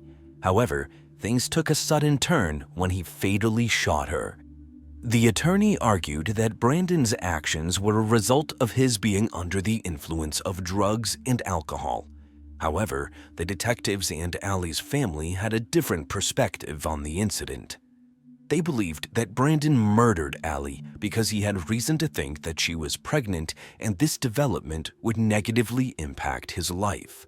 To them, the murder was premeditated, cold, and calculated. On August 27, 2021, Brandon accepted a plea deal offered by the state, which removed the death penalty from the table. Under the agreement, Brandon pleaded guilty to first-degree murder and was sentenced to life without parole. Allie's friends and family gathered in the courtroom to show their support. They wore pink, which was Allie's favorite color. After the judge read the sentencing, Brandon addressed Allie's family. He expressed remorse for his actions and sought their forgiveness. Brandon acknowledged that the pain he had caused was immeasurable, but he hoped they could find it in their hearts to forgive him. According to Allie's autopsy report, the conclusion was that Allie was not pregnant at the time of her murder. However, that does not necessarily mean that Allie was never pregnant. Allie's mother, Cindy, holds the belief that Allie was pregnant and lost the baby. Allie's family and friends erected a makeshift memorial at the site of her murder at Sardis Lake, the place where her life was taken. Cindy and Keith, her parents, cling to the memories of their daughter, though the silence still haunts them. Every time Allie's friends witness a pink sunset, their thoughts immediately turn to her. They have dedicated their lives to honoring her memory, striving to bring her light into the world and ensure she will never be forgotten. Katrina Ashley Edlund was born on July 16, 1982. She was the youngest child of her mother, Vicky. Katrina had two siblings, an older brother named Chad and a younger sister named Miranda. As a child, Miranda looked up to her older sister, Katrina. Miranda often tried on Katrina's clothes and used her makeup as she admired and wanted to be just like her. Over the years, Miranda and Katrina developed a deep bond and became more like best friends than sisters. When Katrina was young, her parents separated, and she lived with her mother. Katrina was raised in Machesney Park, Illinois, a bedroom community located outside of the city. Those who knew Katrina described her as a kind-hearted and fun-loving individual. Katrina particularly cherished the holiday season and thoroughly enjoyed giving gag gifts to her friends and family. Overall, Katrina was very happy and deeply involved in her church. She had a strong desire to help others and was more than willing to offer her time to anyone in need. Even though Katrina was happy, she still yearned to find love and believed she had met her Prince Charming when she encountered Todd Smith at a bar at age 20.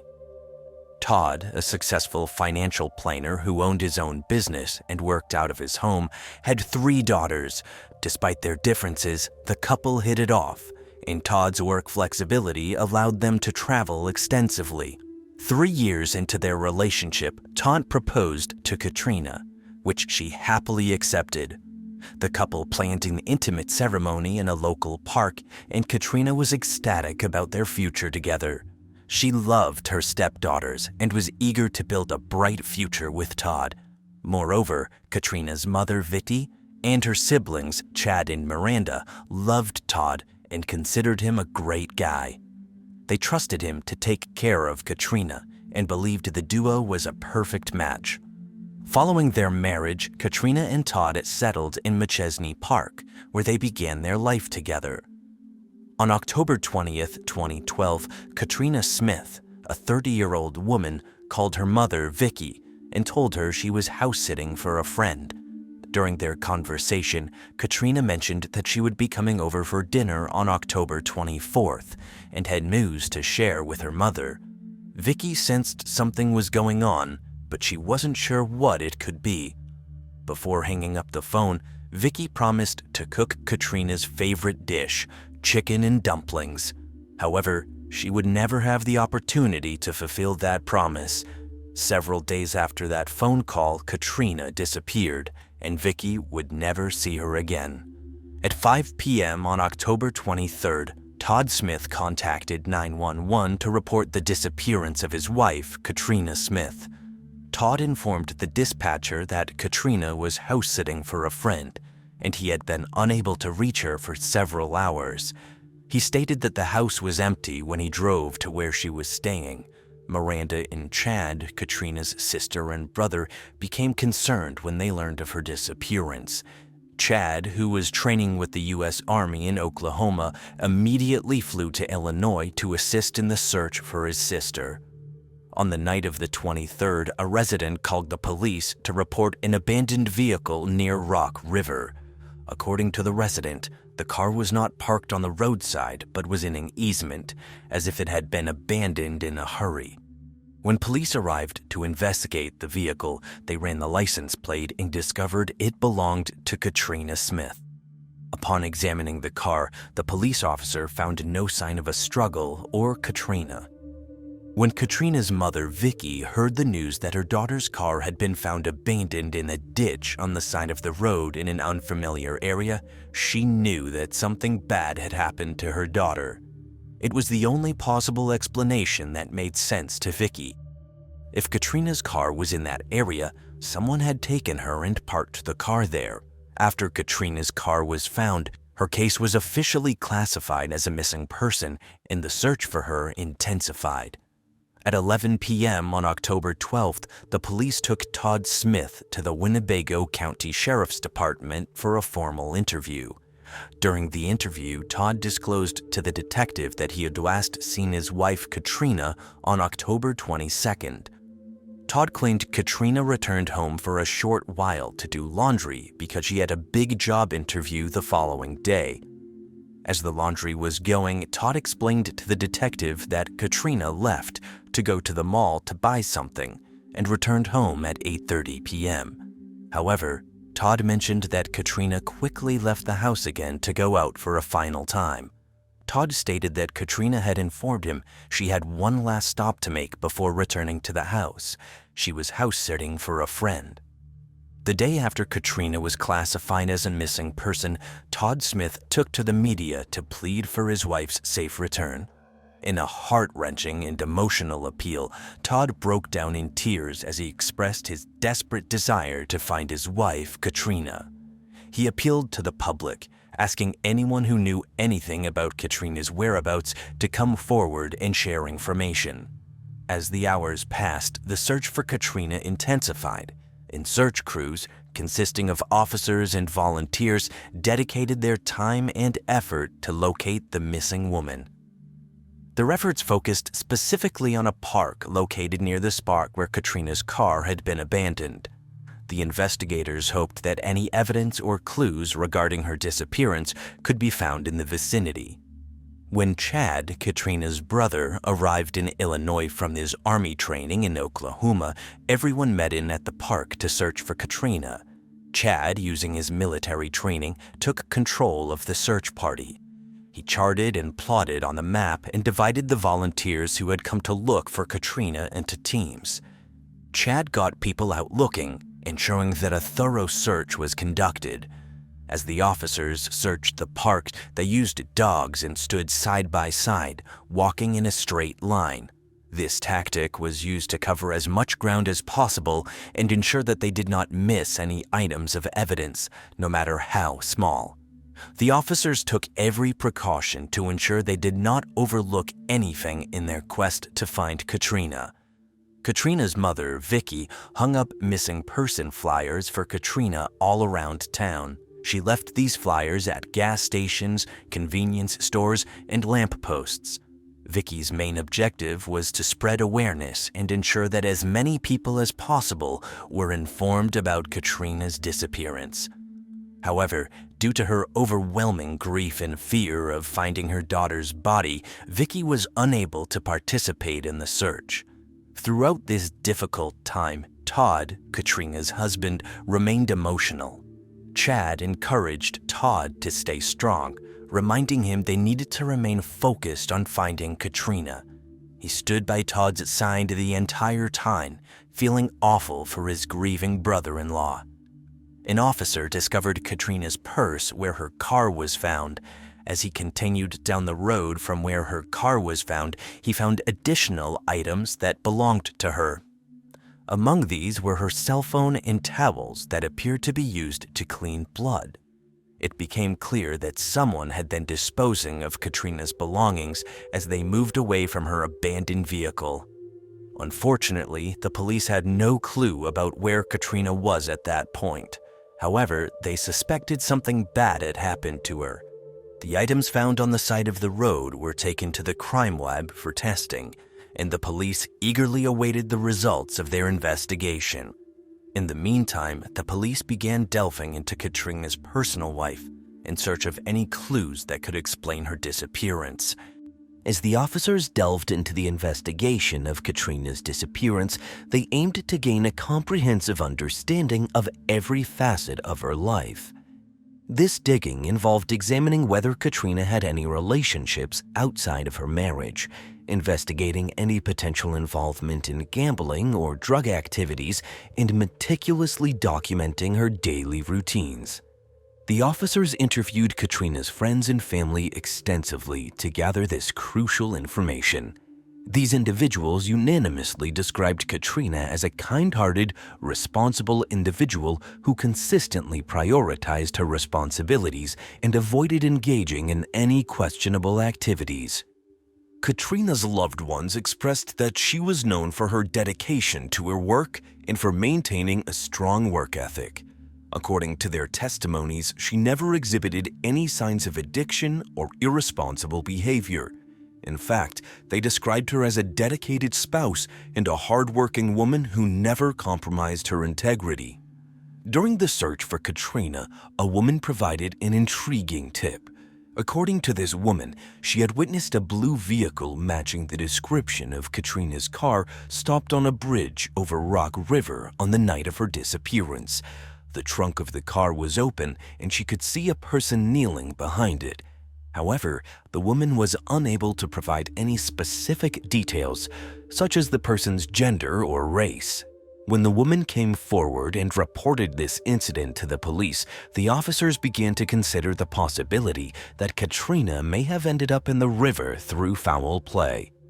However, they still lacked concrete evidence to support this theory. Officers knew that they needed to investigate further to see if anyone had the motive to harm Katrina.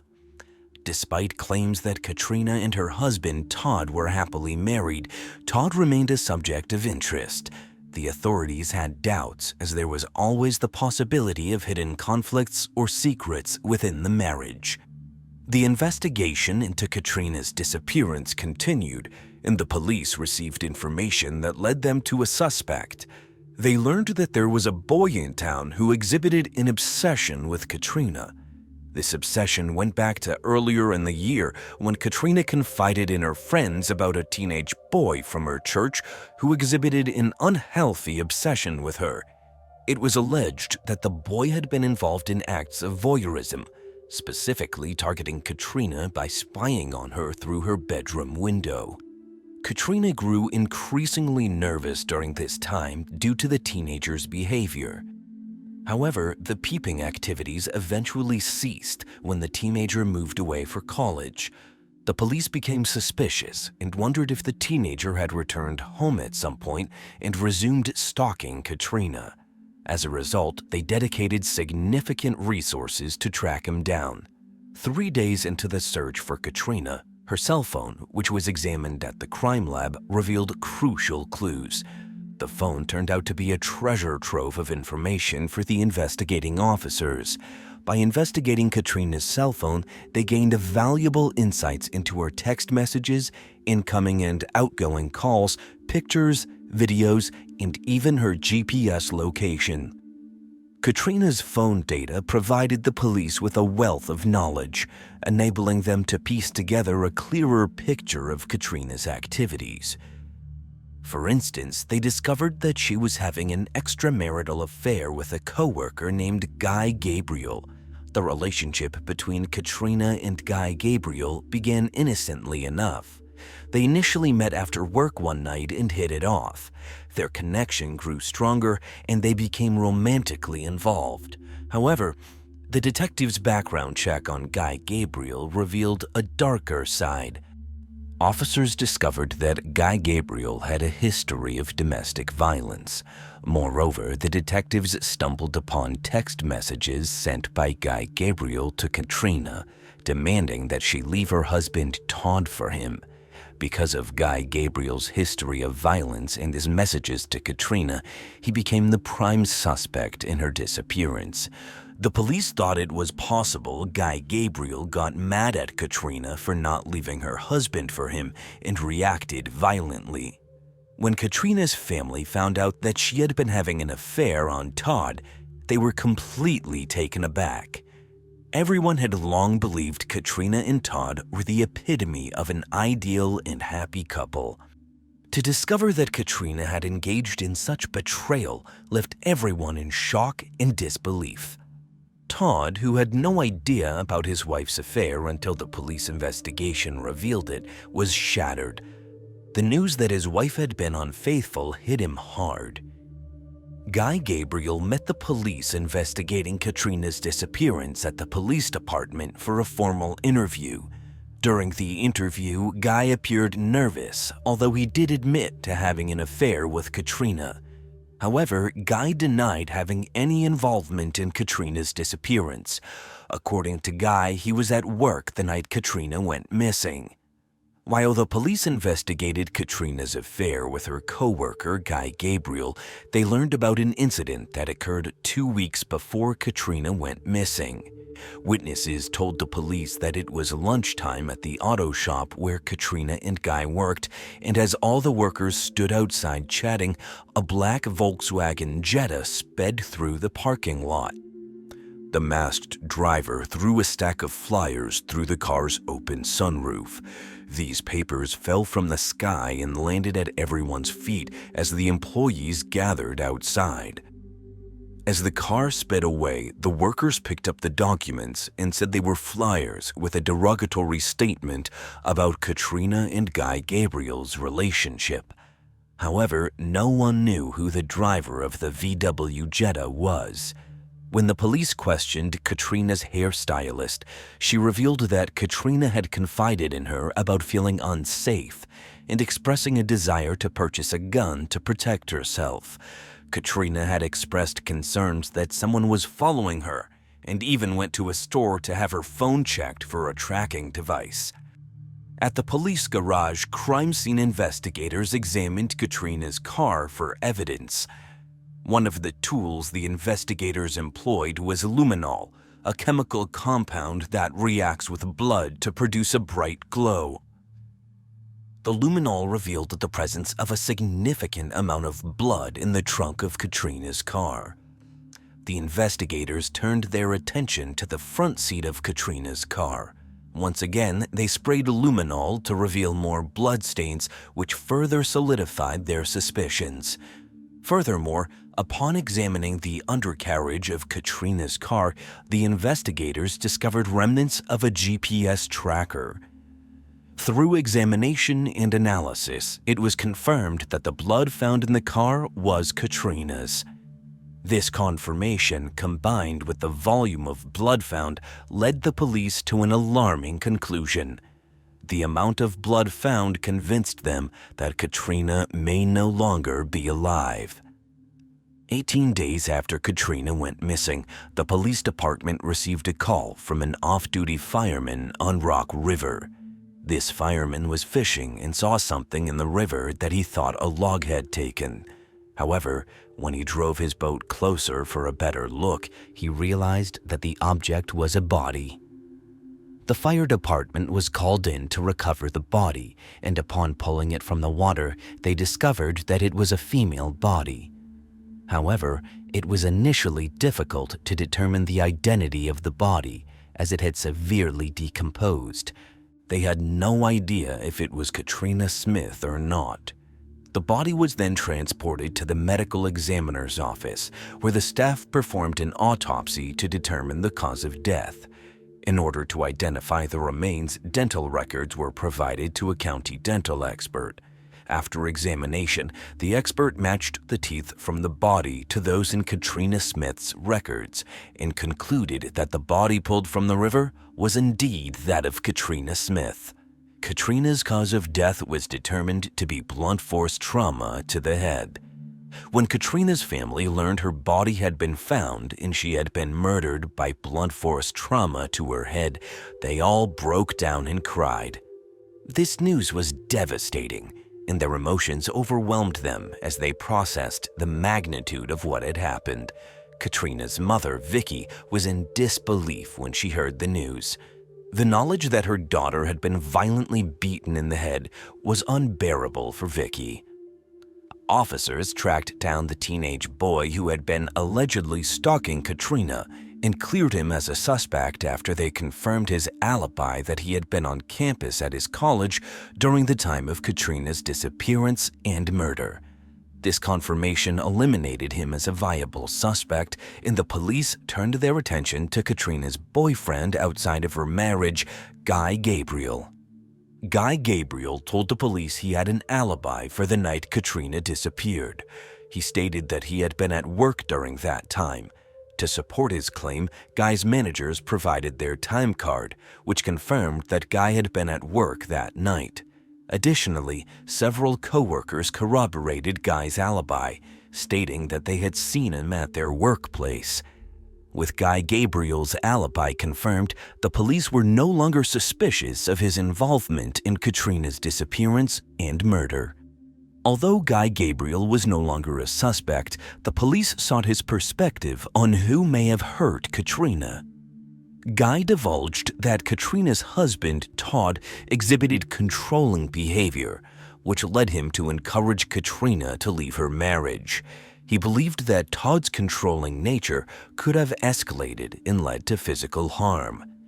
As police delved deeper into Katrina's marriage with Todd Smith, several concerning details emerged. Firstly, it was discovered that Katrina had expressed a desire to divorce Todd to several people. Furthermore, the police confirmed that Katrina had met with a divorce attorney the day prior to her disappearance. Despite Katrina's claim that she was house-sitting at a friend's condo, the officers discovered she had moved in because she and Todd had separated. After gathering information and conducting interviews, the police suspected Todd of being behind the mysterious flyer incident at Katrina's workplace. This suspicion grew stronger when officers discovered that Todd had test-driven a black VW Jetta, the same model and color as the car involved in the flyer incident. The timing of these events also raised suspicion, as Todd allegedly took the test drive around the same time the incident occurred. When the police informed Katrina's family that not only was Todd the prime suspect in her murder, but also that he was already in custody, they were completely shocked and in disbelief. They had loved and respected Todd, considering him more than just an in-law. The news left everyone feeling devastated. Katrina's mother, Vicky, was particularly affected. The realization that her daughter's husband could be responsible for her murder left her physically ill. It was unimaginable to her that Todd could have done something so atrocious. Vicky had always trusted and respected Todd, and the idea that he could be capable of such a heinous crime never crossed her mind. The police received information regarding Todd's financial situation, as it was revealed that his financial investment company was facing legal troubles. With Todd out of work, Katrina was the breadwinner for the family. Based on this information, officers formulated a theory that if Katrina were to leave Todd and his daughters, the money would go with her. This realization may have led Todd to consider murdering his wife as a means to gain access to those funds. In order to gather evidence, the police obtained a search warrant for Todd and Katrina's home. During the search, investigators stumbled upon a baseball in a corner of the garage. Upon closer examination, they noticed traces of blood on the bat. This discovery led them to believe that it could very well be the weapon that was used to kill Katrina. The injuries she had sustained were blunt force trauma, which was consistent with a bat being used. The investigators conducted a DNA test on the bat to confirm their suspicions. This analysis confirmed that Katrina's blood was on the bat, solidifying the link between the murder weapon and the victim. Additionally, the investigators stumbled upon a large area underneath the car that had been meticulously cleaned. Upon further examination, they discovered that the bloodstains found under the vehicle matched Katrina's DNA profile. 30 days after Katrina Smith was murdered, her husband, Todd Smith, was arrested and charged with her murder. His arrest came as a relief to her family. On January 11, 2017, Todd's trial began. The state presented its case to the jury, painting a vivid picture of the night Katrina was murdered. It was revealed that Katrina had recently met with a divorce attorney to discuss her marital problems. This meeting served as a starting point for the prosecution, as they argued that Katrina's decision to seek legal assistance indicated a troubled relationship. According to the state, Katrina had gone to Todd's house to do laundry in preparation for a job interview she had scheduled for the following morning. During her visit, the prosecution alleged that Katrina had made it clear to Todd that their marriage was truly over. This declaration, they argued, led to Todd reacting violently. The state alleged that while Katrina was in the garage, Todd, in a fit of rage, grabbed a baseball bat and mercilessly beat her to death. After ensuring Katrina's lifeless body, Todd allegedly proceeded to move her into the trunk of her car. He then drove to a remote location known as Rock River. There, he disposed of her body by throwing it off a nearby bridge. Following the disposal of Katrina's body, Todd abandoned her car on the side of the road. As he walked back home to wash away any evidence, he disposed of her cell phone and the bloody towels he had used to clean the garage. Jurors found Todd guilty and sentenced him to 55 years in prison. Ryan Poston was born to Lisa and Jay Poston on December 30th, 1982, in Fort Mitchell, Kentucky. Throughout his life, Ryan enjoyed a strong and loving relationship with his three sisters, Allison, Catherine, and Elizabeth. Growing up, Ryan had the privilege of traveling the world and attending schools in Switzerland and the Philippines. In addition to his adventurous spirit, Ryan was known for his exceptional looks. His captivating features and charismatic personality made him a standout among his peers. After graduating high school, Ryan continued his educational journey at Indiana University, where he majored in political science, history, and geography. He excelled in his studies and graduated with honors in 2005. Driven to follow in his family's footsteps, Ryan pursued a career in law and enrolled in Salmon P. Chase College of Law and Northern Kentucky University.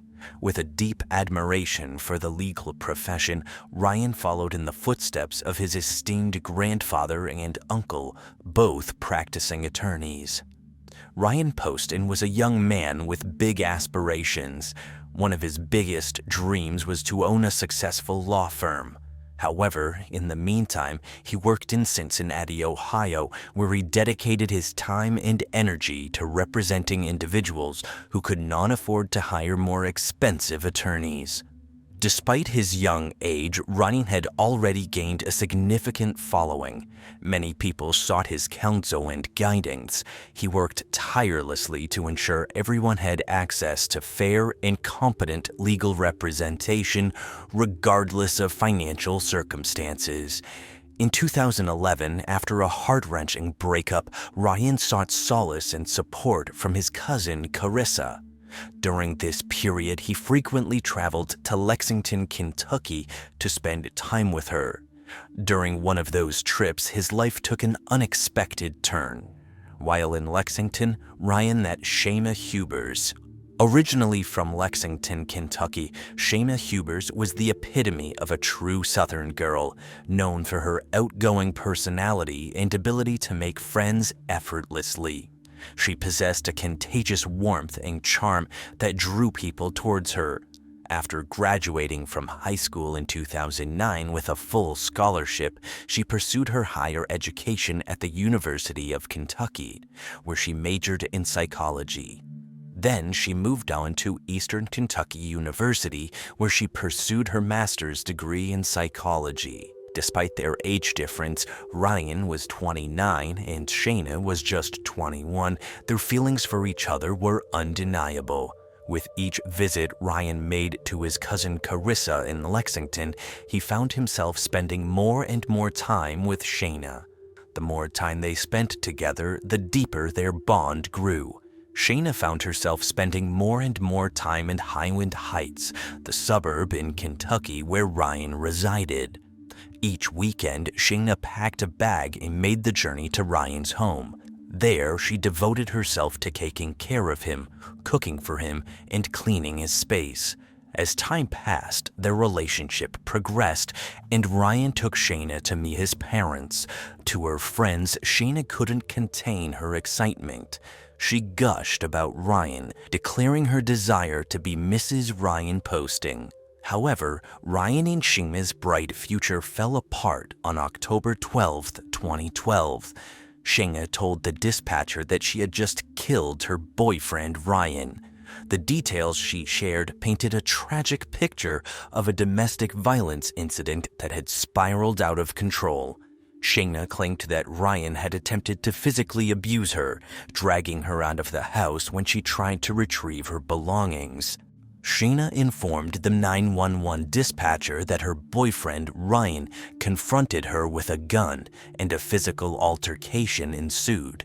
During the altercation, Shaina managed to gain possession of the firearm. However, she was intimidated by Ryan's size, and out of panic, Shaina pulled the trigger, ultimately shooting Ryan. According to Shaina, she knew that Ryan was going to die anyway, so she wanted to put him out of his misery. Shaina explained to the 911 dispatcher because Ryan seemed to be suffering and making funny noises, she shot him several more times. She further divulged to the dispatcher that she placed the gun on a bookshelf after the incident.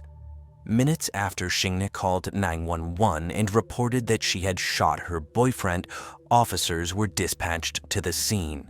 Upon arrival, the officers instructed Shaina to exit the apartment with her hands raised. Despite her initial hesitation, Shaina complied with the officers' orders. As she walked out of the apartment, the officers instructed her to lie face down on the ground. While Shaina followed the officer's instructions, it was evident that she was very upset. After the officers handcuffed Shaina and placed her in the back of their patrol vehicle, they made entry into the apartment and discovered Ryan Poston dead on the dining room floor, covered in blood. Crime scene investigators arrived at the apartment and observed Ryan's condo, which appeared slightly messy, but nothing out of the ordinary for a 29-year-old man. It was discovered that Ryan had a concealed carry permit and owned weapons. The gun Shaina used to shoot Ryan was his Sig Sauer semi-automatic. Based on the evidence gathered at the apartment, the investigators determined that Ryan was seated at the table when Shaina opened fire. They knew this due to the presence of blood found on the table. However, the fact that several items on the dining room table were undisturbed raised doubts regarding Shaina's version of events. If there had been a fight, the items would have been disturbed. The crime scene investigators meticulously combed through Ryan's apartment. Simultaneously, officers canvassed the apartment complex, hoping to gather additional information from Ryan's neighbors. One neighbor, a woman named Mickey, offered valuable information to the detective. Mickey stated that she knew Shaina quite well and believed that Shaina's dedication to Ryan was not reciprocated. According to Mitty, the couple frequently engaged in heated arguments, often disturbing the peace of the neighborhood. Several months ago, Mitty recalled an incident where Shaina appeared at her door in tears, expressing her fear of Ryan. Shaina had informed Mickey that her altercation with Ryan had turned violent, claiming that he had picked her up and thrown her down the hallway, resulting in injuries. Mickey believed Shaina's account, stating that she encouraged Shaina to report the abuse to the police. However, Shaina opted not to pursue legal action. At the police station, detectives brought Shaina into an interrogation room to interview her regarding her involvement in shooting her boyfriend, Ryan. Before proceeding with the questioning, the officers read Shaina her Miranda rights, informing her of her right to an attorney. Shaina exercised this right and requested the presence of an attorney. As she waited in the interrogation room, she filled out paperwork under the supervision of a detective. Despite the request for an attorney, Shaina chose to engage in conversation with the detective. When asked for the name of her victim, Shaina replied, "The man I killed." This response displayed a certain coldness and detachment, as it was clear that she knew the identity of her victim, which was Ryan, her longtime boyfriend. Shaina continued to talk to the detectives in the interrogation room. She expressed her belief that she had acted in self-defense, stating that Ryan had grabbed her by the throat and thrown her around the apartment like a rag doll. She described the entire night as a surreal and out-of-body experience. At a certain point in the investigation, the detective stepped out of the interrogation room while another officer took their place. Shaina began sharing new details with this officer regarding her encounter with Ryan.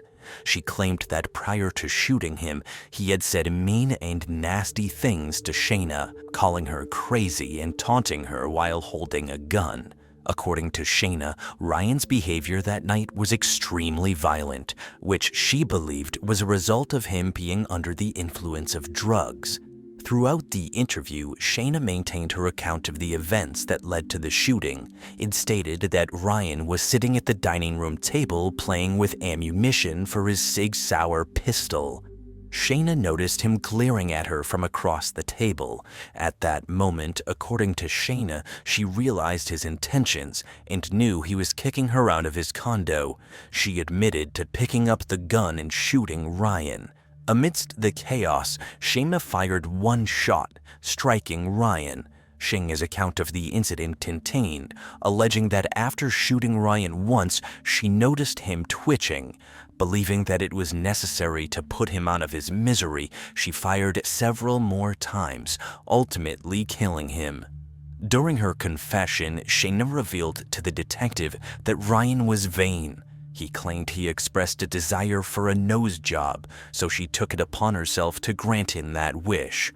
Shaina intentionally aimed her gun at his face and pulled the trigger, resulting in him receiving the rhinoplasty he had requested. During the dramatic interrogation, Shaina expressed deep concerns about her schoolwork and the damage a dead boyfriend would do to her love life. She confided that no one would want to marry her when they discovered she had murdered her boyfriend in self-defense. The detective, having listened to her statement, eventually arrested her and charged her with Ryan's murder. Shaina seemed genuinely shocked that she had been taken into custody, as she was adamant that she had shot him in self-defense. In 2015, Shaina's trial began, and the courtroom was shrouded in anticipation. The prosecutor presented their opening argument, comparing Shaina to the infamous Jodi Arias. Jodi Arias, like Shaina, had been charged with murdering her boyfriend, Travis Alexander, and the two cases were eerily similar. This comparison only heightened the tension in the courtroom as everyone awaited the outcome. The prosecutors contended that Shaina was obsessed with Ryan, her ex-boyfriend. According to the prosecution, Ryan consumed Shaina's thoughts. All she ever talked about was him. During the trial, the prosecutor said Ryan's friends painted a picture of his intentions. They claimed that Ryan was planning to end his relationship with Shaina and was actively avoiding her phone calls and text messages. Despite this, Shaina would still show up at his condo in Highland Heights uninvited.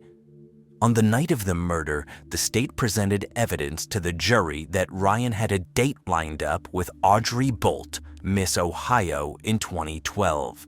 This information added fuel to the prosecution's theory that Shaina was motivated by jealousy and anger towards Ryan's potential new love interest. Audrey Bolt testified that she and Ryan were supposed to meet for drinks at a bar on the night of the murder.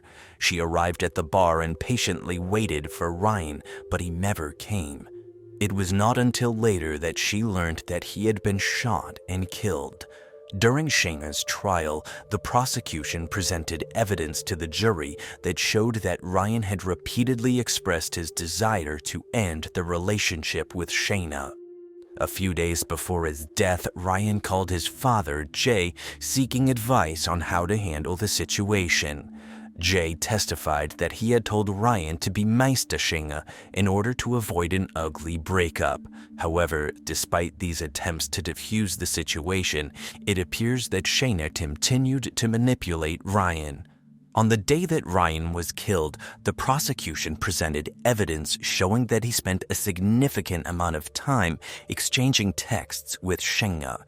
In these texts, Ryan explicitly informed her that he did not want to see her that weekend, as he had other things to do. Despite this, Shaina showed up at his condo uninvited, as she often did. According to the prosecution, at some point during the argument, Ryan firmly stated that it was over and that Shaina could no longer manipulate him. The prosecutors said this seemed to infuriate Shaina, who, out of rage, picked up the gun and fatally shot Ryan. During Shaina's murder trial, the prosecution played the interrogation video in order to present evidence to the jury suggesting that she was a cold-blooded murderer. In the video, Shaina's demeanor and responses appeared to support the theory that she had intentionally taken Ryan's life. The footage showed Shaina dancing around the room and singing along to music, seemingly disregarding the gravity of the situation. This behavior seemed unusual for someone who had just killed the person they loved in self-defense. Most people in a similar situation would have likely be in tears, devastated by the loss of life and the weight of their actions. The prosecution's strategy in playing the interrogation video was to portray Shaina as detached and unemotional, suggesting that her actions were not those of someone who had killed in self-defense. They argued that her lack of tears and her carefree behavior were indicative of her guilty conscience. However, it is important to note that this interpretation was subjective and open to interpretation by the jury.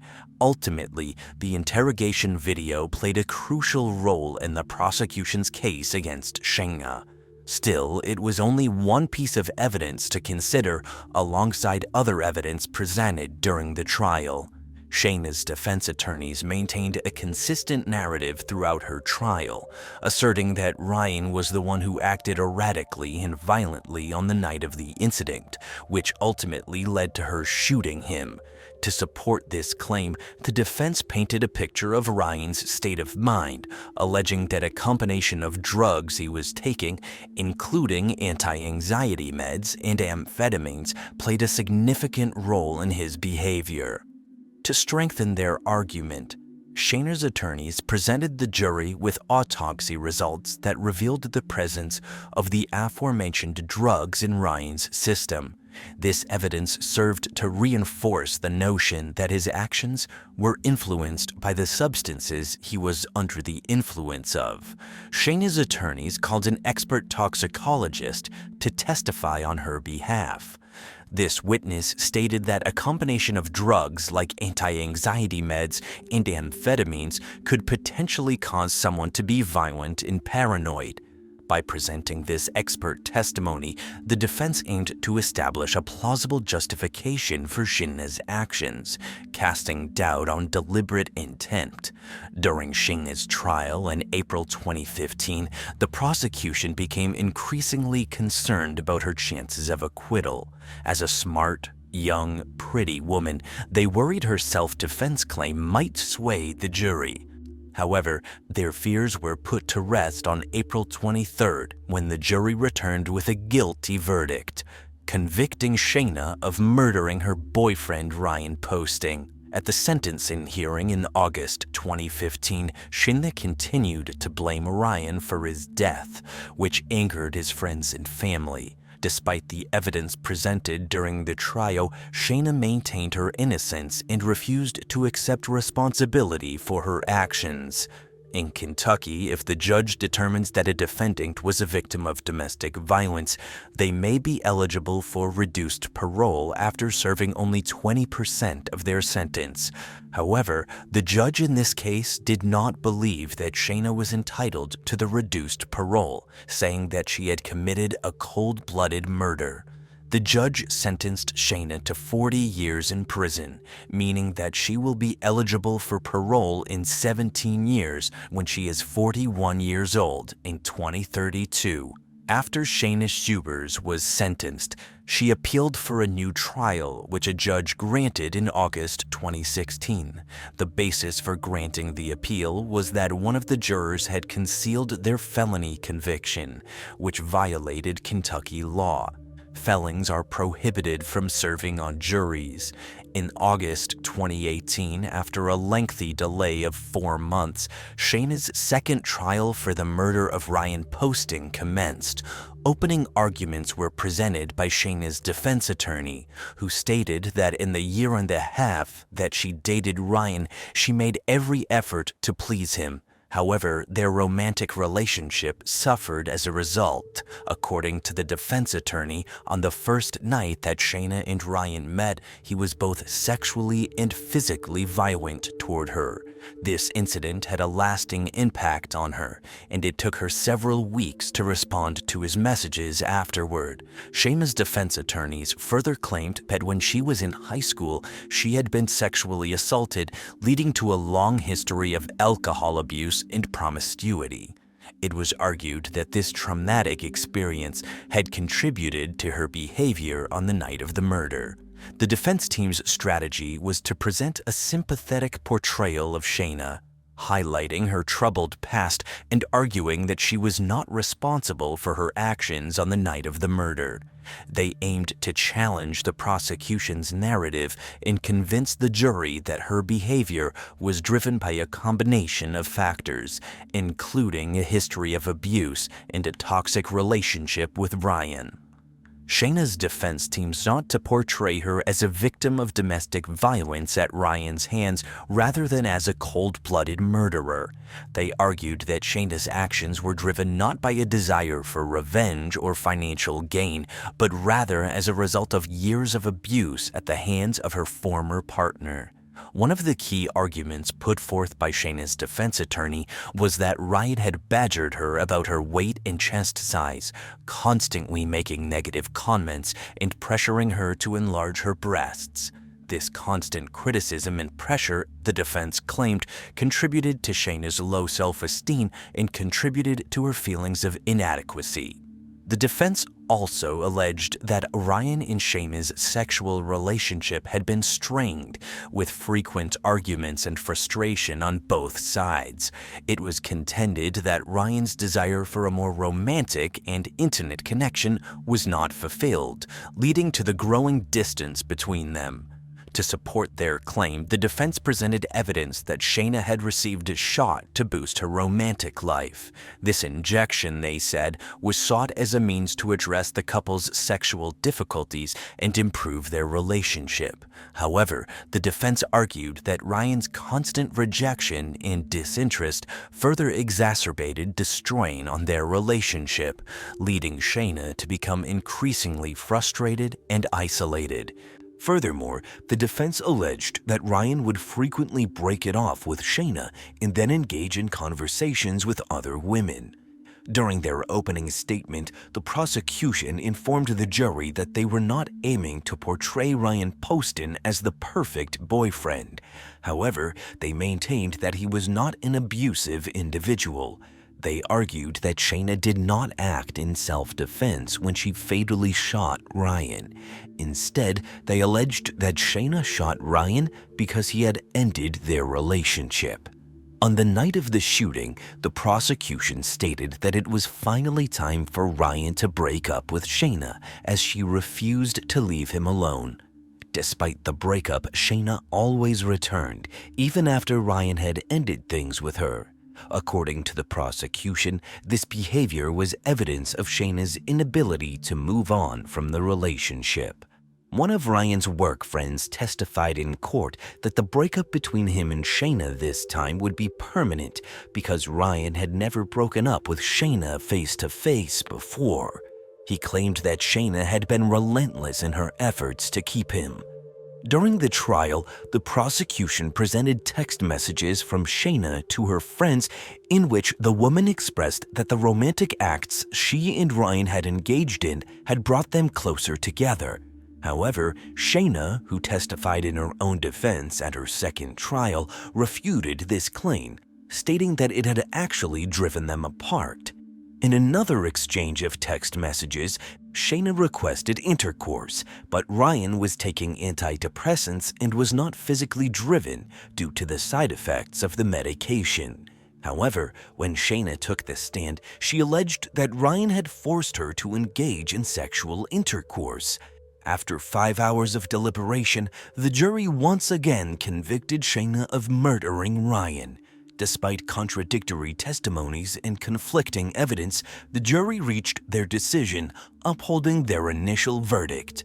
During the sentencing hearing, Shaina's mother addressed the judge, sharing an emotional story about her daughter's singing talent and its role in securing multiple college scholarships. Through tears, she pleaded for the jury to consider granting parole to Shaina, asserting that she still had the opportunity to impact people's lives positively. However, she made it clear that her pleas did not diminish the grief and pain being experienced by Ryan Poston's family. Ultimately, Shaina was sentenced to life in prison without the possibility of parole. According to sentencing terms, Shaina will be required to serve at least 17 years before she can be considered for parole in 2032. She is serving her sentence at the Kentucky Correctional Institute for Women in Pewee Valley, Kentucky.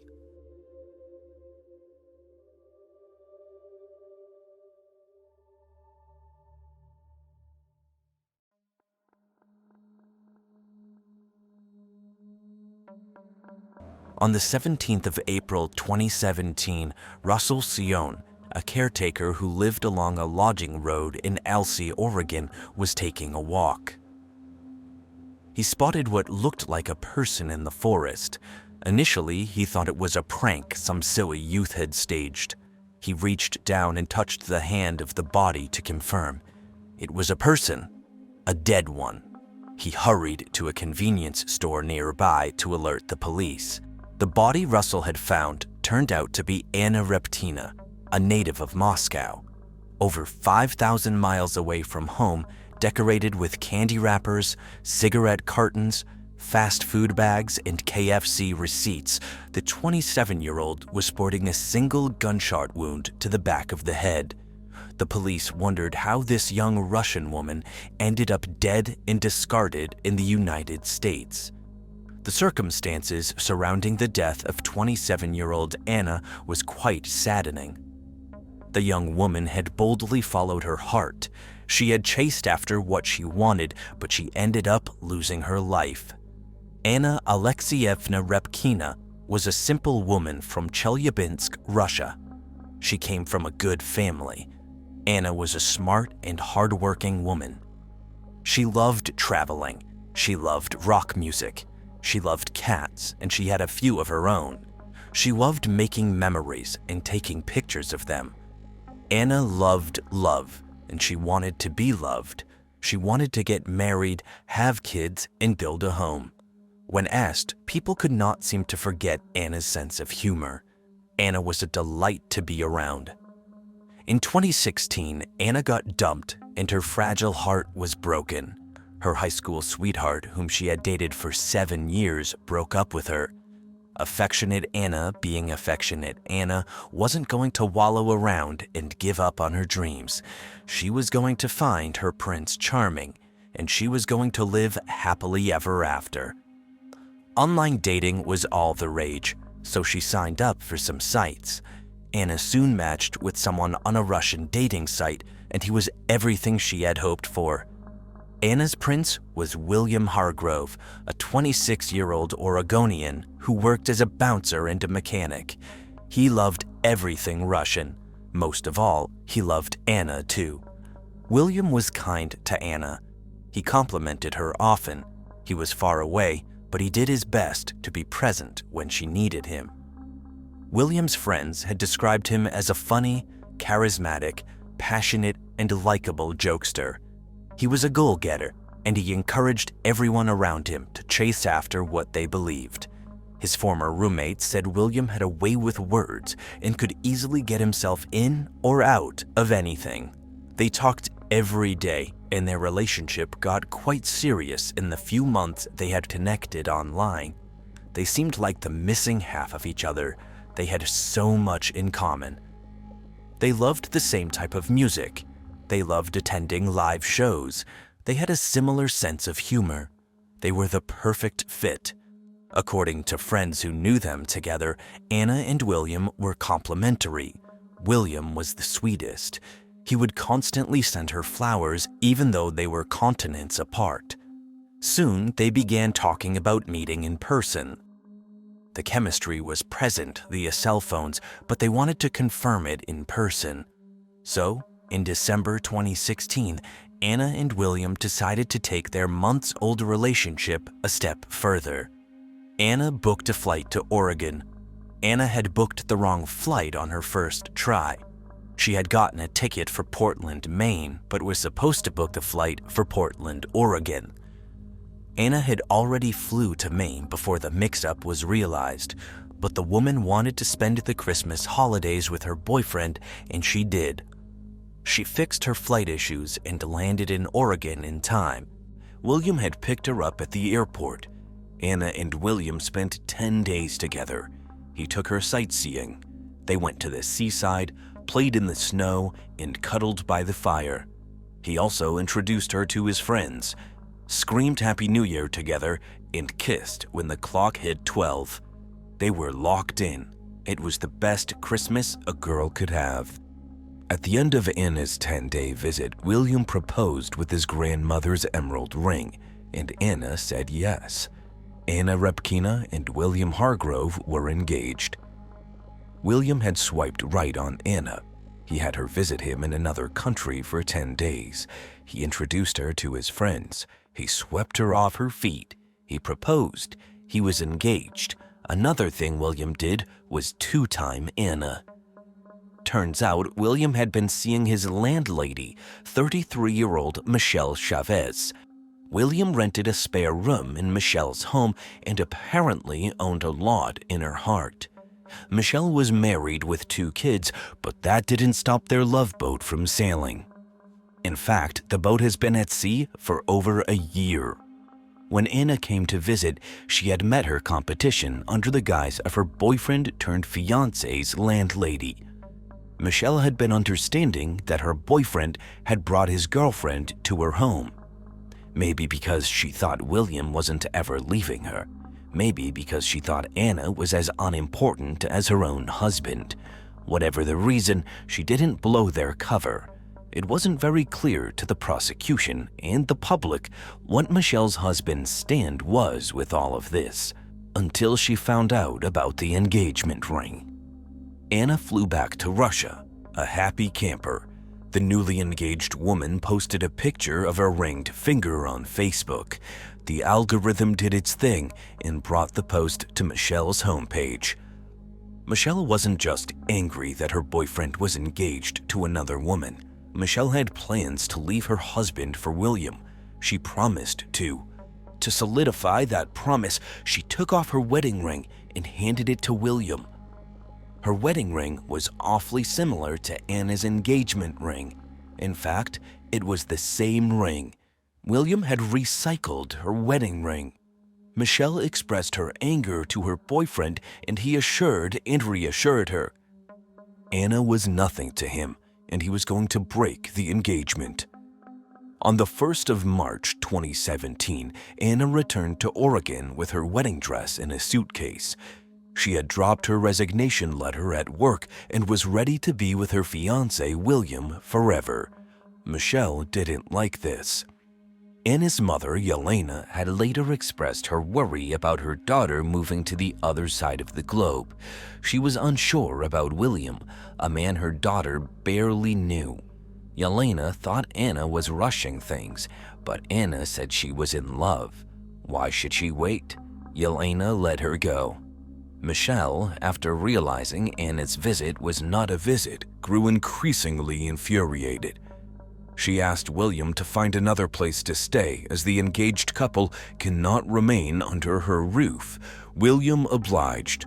He moved out of Michelle's home and rented an apartment for him and Anna. But he never stopped seeing Michelle. He would sneak out of his new home to go see her. He kept reassuring her of his commitment to her and Anna's nothingness. Michelle was concerned about how serious Anna and William were getting. So she took matters into her own hands. Michelle contacted Anna via Facebook one day. and told her everything that had been going on. Anna reported everything Michelle had told her to William. William dismissed it as Michelle being a jealous ex. She believed him. The couple were going to live their life ignoring Michelle's jealousy. To start with, they booked the 23rd of March as their wedding date. They were going to get married by the sea. Anna put on the wedding dress she had brought with her from Russia, and off they went to their beach wedding. The officiant never showed up. After waiting for what seemed like an eternity, they went back home. They planned on trying to get married again sometime in April. There's surveillance footage of them getting food at a McDonald's drive-thru on that date. Anna was seated on the passenger side in her wedding dress. The officiant was ill. Well, he wasn't, but that was the story William fed to Anna, and she believed him. William kept insisting that Anna was unimportant. He wasn't in love with Anna. He had made it clear to her that he wasn't, but she just wouldn't budge. Michelle was getting tired of it. So, on the 15th of April, Michelle put her foot down. William had to make a choice. It was her or Anna. He couldn't eat his cake and have it anymore. Michelle also insisted that if Anna wasn't gone by Thursday the 20th, she was going to build a snowman.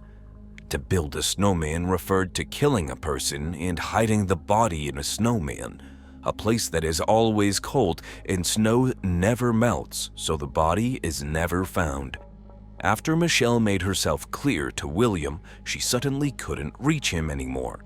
She assumed that he made his choice, Anna. She left him voicemails trying to communicate her feelings.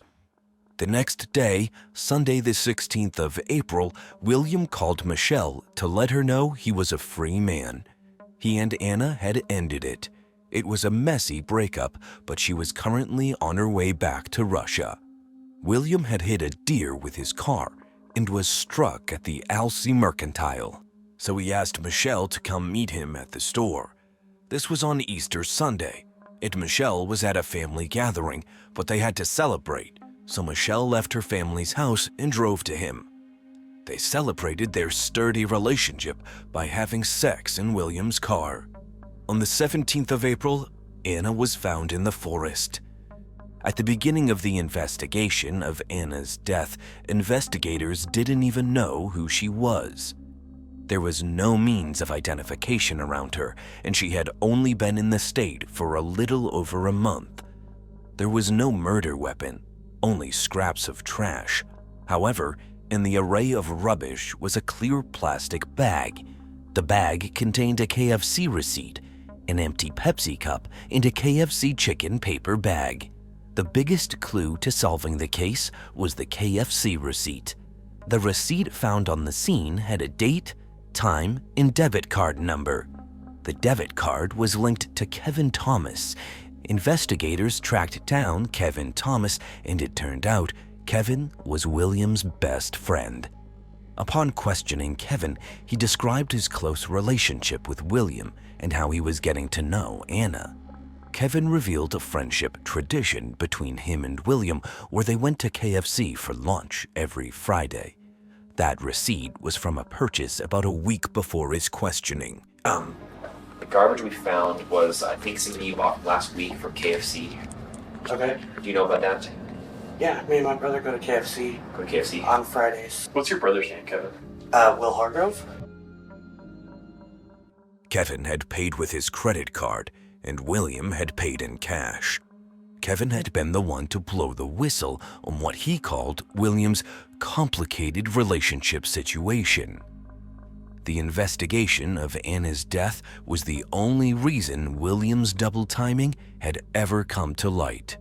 Kevin had also mentioned in his interview that William had borrowed his shotgun. The police asked to see the weapon, but according to Kevin, William had not returned it. When further questioned, Kevin further stated that William had said he wanted to borrow the shotgun, go up to the woods, and blow off some steam in that order. After getting Kevin's statement, the police had both their eyes on William and Michelle. From the day Anna died, Will had begun to act out of character and not to mention suspicious. Mr. William Hargrove took money out of his late fiance's bank account. The bereaved had paid off his close-to-cancellation cash insurance. He was also caught on surveillance cameras in stores where he had gone in to buy cigars and Star Wars Legos. He had even told his best friend Tedden that he was spending money he shouldn't to make himself feel better. He added a little more weight to the strange scale. William started researching time travel. He was texting strangers on social media platforms like WhatsApp on how to time travel. He had even offered his soul in exchange for the opportunity to go back in time. When further questioned by these time travel gurus, William said he wanted to return to April 16th. He said his best friend had made a mistake and he wanted to go back to block the situation. And on the 16th, William was caught crying in the arms of a store employee. He has told the employee that his girlfriend has just left him. William had moved back to Michelle's home. He got picked up by the police and was questioned. To begin with, they had asked William about his whereabouts on the 16th of April. William claimed to have been out on a drive with Michelle. However, when asked about his relationship with Anna, William claimed not to have any relationship with her. He told the police that he met her downtown in Corvallis while on a walk. According to William, he and Emma had gone on 2 dates, but he had made it clear to her that it wasn't going to work out between them. That ended their romantic relationship. The last time William saw Anna was in the middle of March. He had also mentioned that Anna, out of delusion, had posted their engagement on Facebook. This got him in a lot of trouble with his true lover, Michelle. Afterwards, they asked him about the trash found next to his late fiancée, or the lady he had gone out on 2 dates with. William admitted to tossing trash out of his car window, but he claimed to have disposed of his KFC trash in a trash can in the LC General Store. The distance between the LC General Store and the logging road was about 40 miles.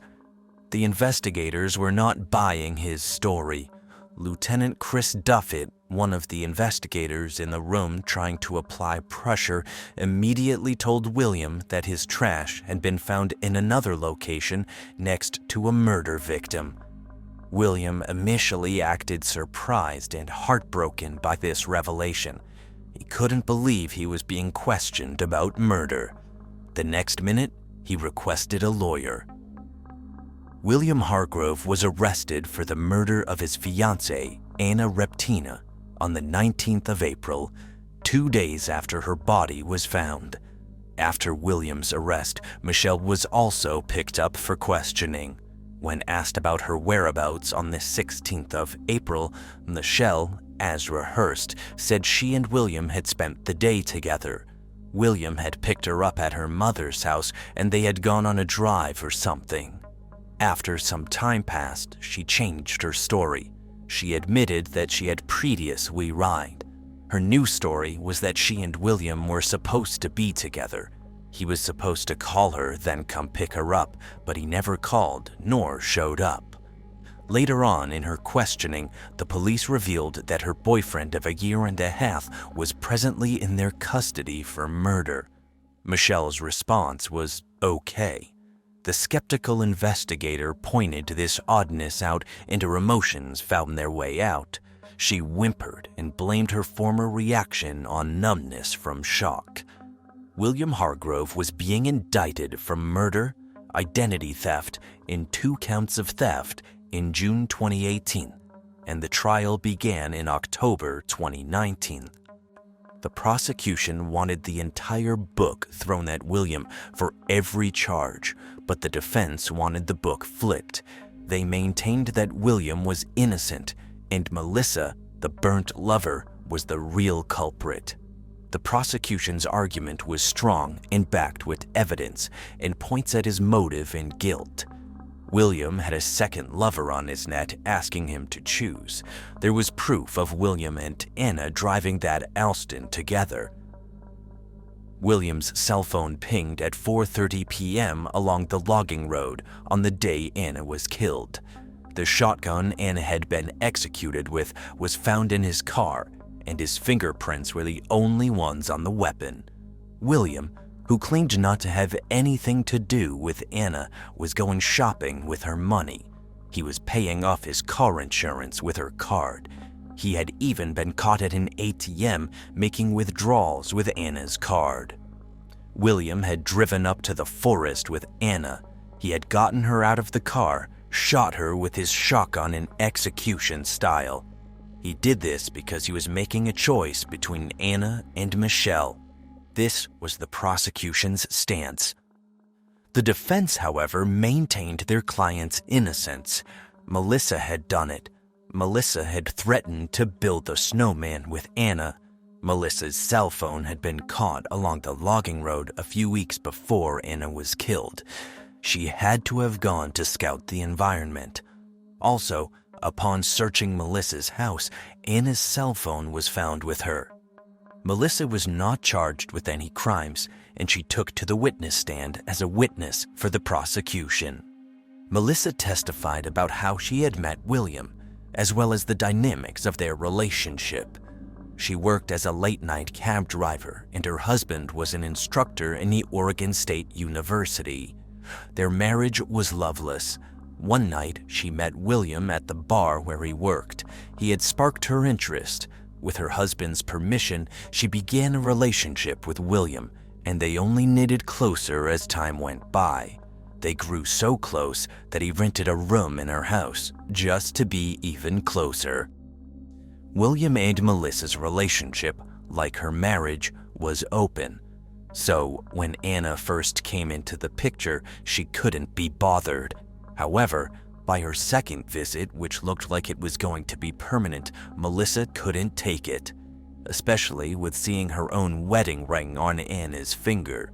She had indeed given him an ultimatum, but she had no hand in William hurting Anna. She said she never meant for Anna to get hurt, or worse, lose her life. Melissa went on to clear herself of the defense's allegations. The building a snowman threat was a joke. It may have been a bit extreme, but it was a family joke. Her cell phone was rightly caught in the forest, but William had driven her there. She had no idea why he did so or what he was planning. Lastly, William had given her Anna's cell phone the day before he was called in for questioning. He was her man, so naturally she held on to it for him. Melissa's testimony went on for 14 hours. Besides Melissa, about 70 other people testified. This included Anna's mother, William's best friend and roommate, some members of Melissa's family, and so on. Melissa truly did face a lot of scrutiny with the case, especially in her hometown in Oregon. She was picked on and torn apart by the natives. At a point, she had even attempted suicide, but it was unsuccessful. The prosecutor did commend Melissa's effort to try to do the right thing. The prosecutor called Melissa's act tough, super tough. After about a month of showing up in court, the judge asked the jury for a verdict. The deliberation took less than 3 hours. Regardless of the defense's efforts, Anna's death couldn't be pinned on Michelle. Nothing tied her to the scene, unlike William. There was no forensic evidence of her at the scene or on the weapon. Michelle had truly been celebrating Easter at her mother's house, and there were several witnesses to corroborate her story. William maintained his not guilty plea, but in light of strong impenetrable evidence, William Hargrove was found guilty of every charge and was sentenced to life in prison with the possibility of parole in 25 years. His attorney, however, made it clear that they would be filing for an appeal. The jurors of Anna's case were reported to have formed a strong and unique bond in the little time of the case trial. After the trial, the ladies and gentlemen of the jury erected a cross on the logging trail where Anna was killed and found, in memory of her. Anna would be remembered as a young, brave woman who left her home in Russia with the hopes of building one in the United States. Anna loved, and she put herself out there to be loved. She was loved alive, and she is loved after. The prosecutor in charge of her case, Amy Matsuko, said, Thomas "Tom" Clayton played for the United Hockey League, 2 steps below the NHL, for the Elmira, New York Jackals. Because of his role on the Jackals, Tom was a local celebrity in Elmira. He was known as an agitator, someone who antagonized players by verbal or physical incitement. On the rink, Tom was aggressive and confident and carried that attitude into real life. Just like in his hockey games, he had no problem standing up for himself and protecting his interests. Tom's reputation as a tough player on the ice extended to his personal life, and people knew he wouldn't be easily intimidated. In addition to his aggressive nature, Tom was known for his good looks. Women couldn't help but notice him, and Tom took advantage of his charm. Whenever Tom went out, he never had to pay for a drink or dinner. He was living the high life, enjoying the perks that came with being a popular hockey player. While there were numerous random women in and out of Tom's life, one in particular caught his attention. Her name was Kelly Stage, and she was different from many other women Tom encountered. Kelly was born in West Elmira and was known for her outgoing and sassy personality. Her love for country music led her to travel to Nashville, where she immersed herself in the vibrant music scene. While attending college with the aspirations of becoming a teacher after graduation, Kelly's plans took an unexpected turn. She decided to move to Las Vegas, Nevada, where she embarked on a new journey as a cocktail server and a model. During one Christmas holiday while back home to celebrate with her family, Kelly attended a hockey game in Elmira. It was there that she met Tom Clayton. Tom caught her attention with his looks and skillful movements on the ice. After the game, Kelly and Tom unexpectedly crossed paths at a bar. Their initial encounter led to an instant connection, and the spark between them was undeniable. Despite some reservations from Kelly's friends and family, who occasionally found Tom's behavior inappropriate, Kelly remained firmly committed to their relationship. She defended Tom, claiming he was kidding when he made his remarks, blinded by your love for him. Eventually, Kelly and Tom married, but unfortunately, 1 year later, Tom was injured while playing hockey, ending his career. After Tom retired from hockey, he began working a 9-to-5 with ServPro, a company that helped clean up large messes after disasters. Tom's job provided him with a stable income and allowed him to provide for his family. Meanwhile, Kelly dedicated herself to caring for Tom and their 2 children, Charlie and Cullen. She loved being a mother more than anything in the world. Kelly went above and beyond to provide the best for her children and create a loving and nurturing home for them. To the outside world, the Claytons appeared to be the perfect family. Tom and Kelly seemed to have it all, with a thriving marriage and 2 children. They lived in a secluded mountain home that Kelly adored. However, in September of 2015, their lives were forever changed. A tragic event would shake the foundation of their seemingly idyllic existence. On the night of September 29, 2015, Tom Clayton headed out after work to play poker at his friends Greg and Linda Miller's house, leaving Kelly home alone with the children. When Tom arrived home from the poker game, he made a horrific discovery. His wife, Kelly, lay lifeless on the kitchen floor, covered in blood. Panic-stricken, Tom immediately called 911. 911. Help me, my wife. She's dead. Hurry. Okay, just stay on the line with me. How long has she been down? I don't know, I just got home. You need to calm down so I can help you. Is she beyond CPR? Yes.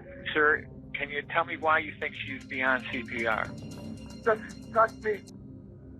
The dispatcher instructed Tom to perform CPR on his wife, but Tom, devastated, informed the dispatcher that Kelly was beyond any help.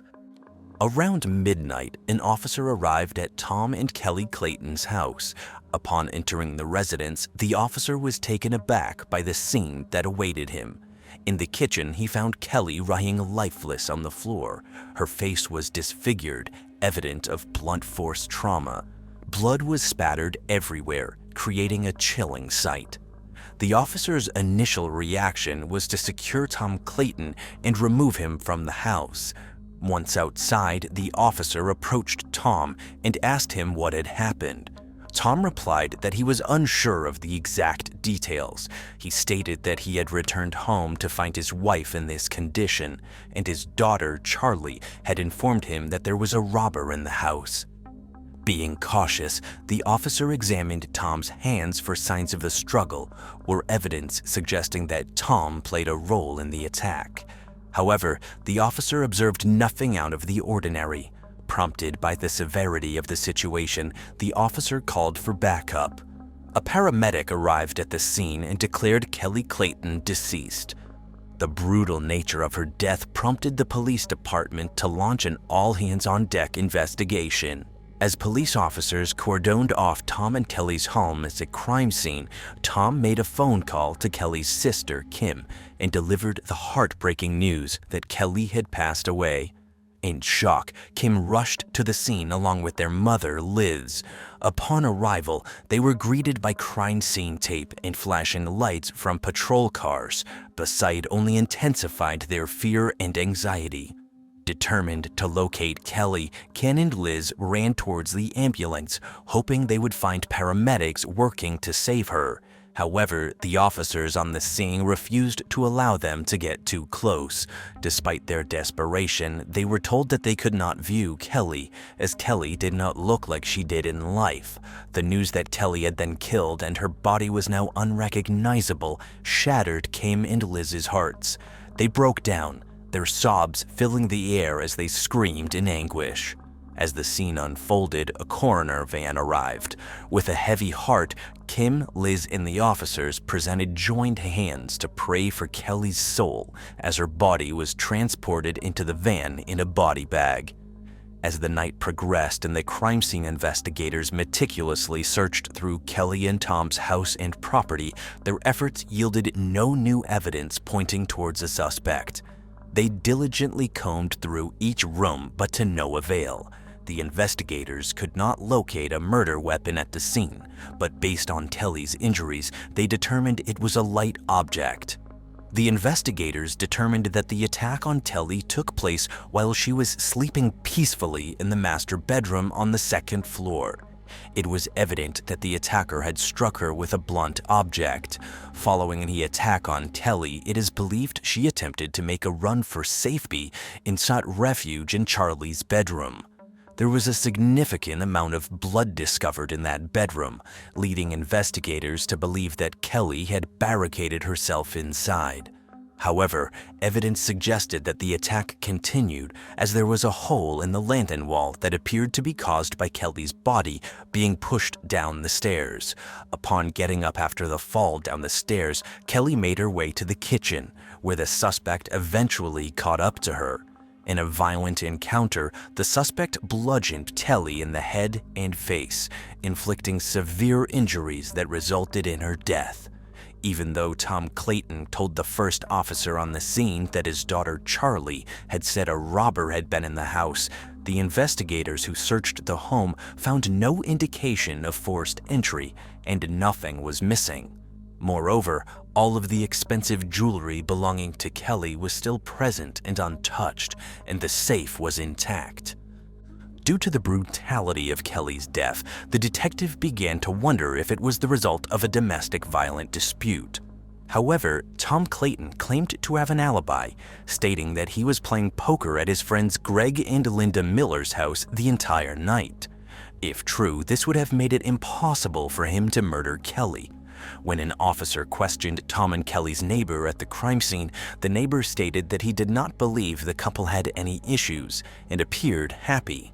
At the police station, detectives interviewed Tom Clayton regarding his wife's murder. Tom reiterated his alibi that he was playing poker the night in question.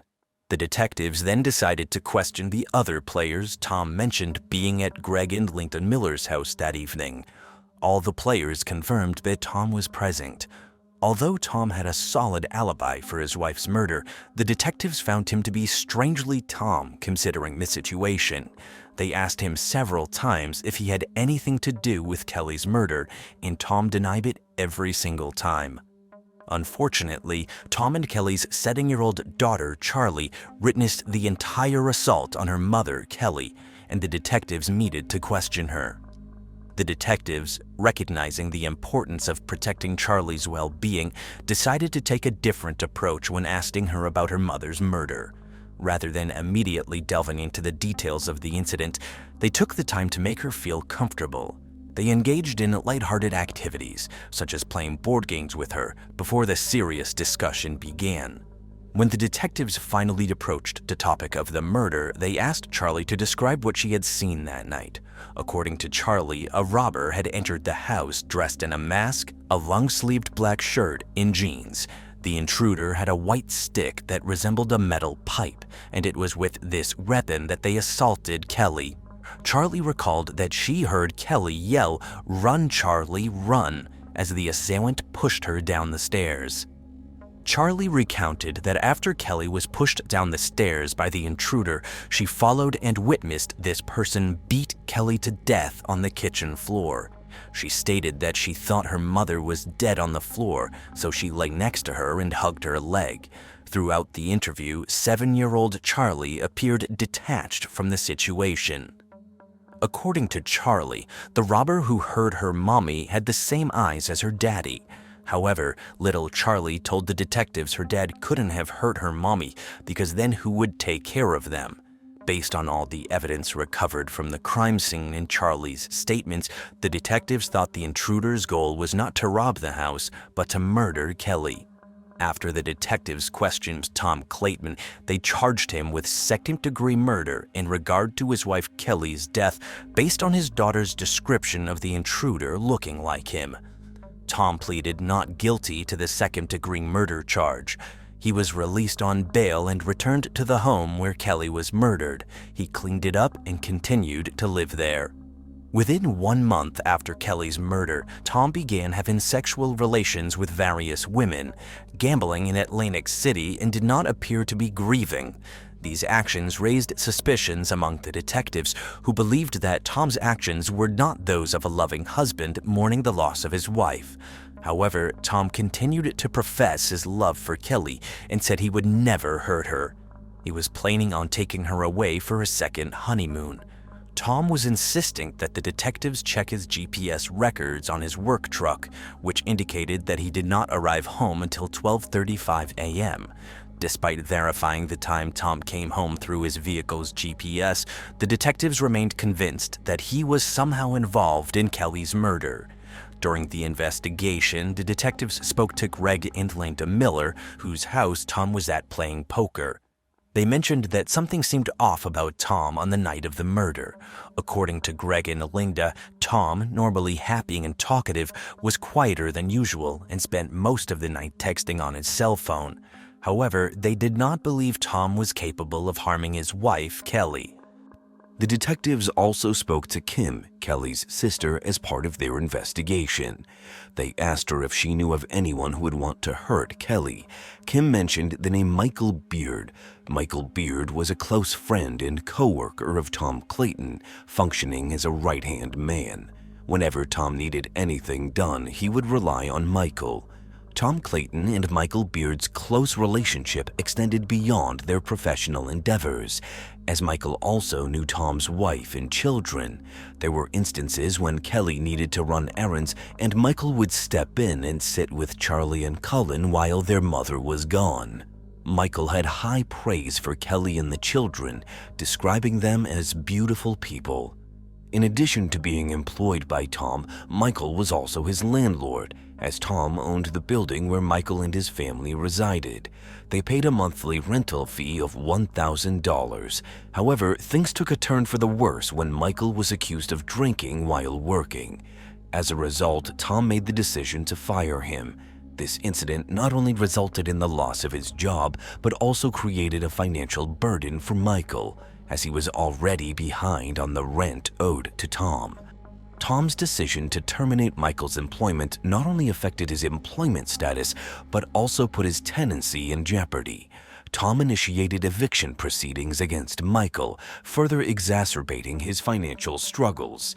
Michael found himself caught in a difficult position, facing both the loss of his job and the fear of losing his home. The detectives brought Michael Beard to the police station for an interview with the intent of gathering information regarding Kelly's murder. During the interview, Michael stated that it was a tragedy that Kelly was killed, but claimed that he was at home the entire night. In the meantime, Linda Miller, where Tom had played poker on the night of Kelly's murder, recalled a specific memory that stood out. Tom had asked to use her cell phone, even though his phone appeared to be working fine at the time. According to Linda, Tom made the call at 10:53 p.m. Upon further investigation, Linda discovered that the number and details of the call had disappeared from her phone's records. It appeared that Tom had intentionally deleted the number he called. The detectives gained access to Greg and Linda Miller's cell phone records, which provided them with the phone number Tom had called on the night of the murder. After tracing the phone number, the detectives discovered it belonged to Michael Beard. Once the detectives learned Tom Clayton had called Michael Beard on the night of his wife's murder, they brought Michael back to the police department for an interview. However, Michael continued to deny the involvement in Kelly's murder. The detectives then decided to question Michael's partner, Holly. According to Holly, Michael was not home all night on the night of the murder and left the house around 11 p.m. Furthermore, Holly stated that Tom Clayton once approached Michael and asked him to burn down his and Kelly's house for $10,000 with the intention of collecting the insurance money.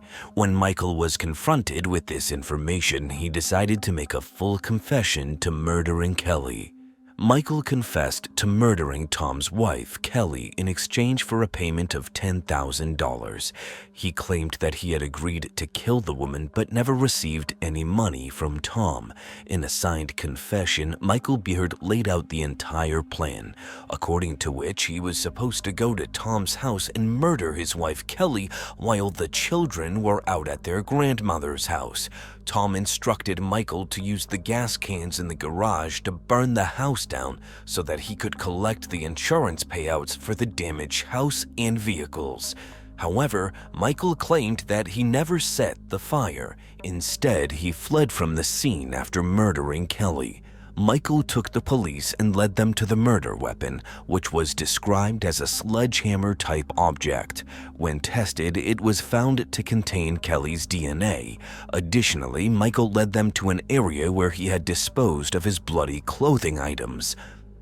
Mark Blanford, a friend of Michael Beard's, contacted the detectives and provided a statement regarding his encounter with Michael on the night of the murder. He said Michael asked him to assist in a job and would pay him $500. However, Mark claimed he had no idea what job Michael was doing and assumed it was some sort of drug deal. According to Mark, Michael told him he had to kill a bitch, and Mark alleges that after Michael returned to the car, he mentioned that the children were not supposed to be at home. Michael Beard was subsequently arrested and charged with first-degree murder in relation to Kelly Clayton's death. Detectives believe that 7-year-old Charlie did not see her father during the attack, but rather mistook the attacker for her father due to the way he was dressed. Tom, Kelly's husband, had a substantial life insurance policy on Kelly that was recently increased before her murder. The detectives believe that this may have been the motive behind the murder, as Kelly would likely receive a significant portion of Tom's assets in the event of a divorce. Furthermore, the detectives believe that Tom Clayton not only intended to kill his wife, but also wanted his children murdered. Michael Beard supports this claim. He alleged that Tom Clayton confided in him the details of the planned murders. According to Michael, Tom Clayton informed him that the children would be staying at their grandmother's house and instructed him to set fire to the house after murdering Kelly. However, when he instructed Michael to set the fire, Tom Clayton knew his children would be at home and not at their grandmother's house. This information suggested a deliberate plan by Tom Clayton to ensure his children's demise as well. It implied Tom wanted to eliminate any reminders of his former life with Kelly and start over as a child-free single bachelor. From the evidence gathered by the detectives, it appears that Tom Clayton's actions were driven by a desire to erase his past and start anew. Before Michael Beard's trial began, he recanted his confession and stated that he did not murder Kelly, but instead walked into the Clayton home to find her on the ground covered in blood. Michael claimed that, as a black man in the house with a murdered white woman, he was afraid of how it would look and did not want the murder pinned on him. As a result, he fled the scene without contacting 911.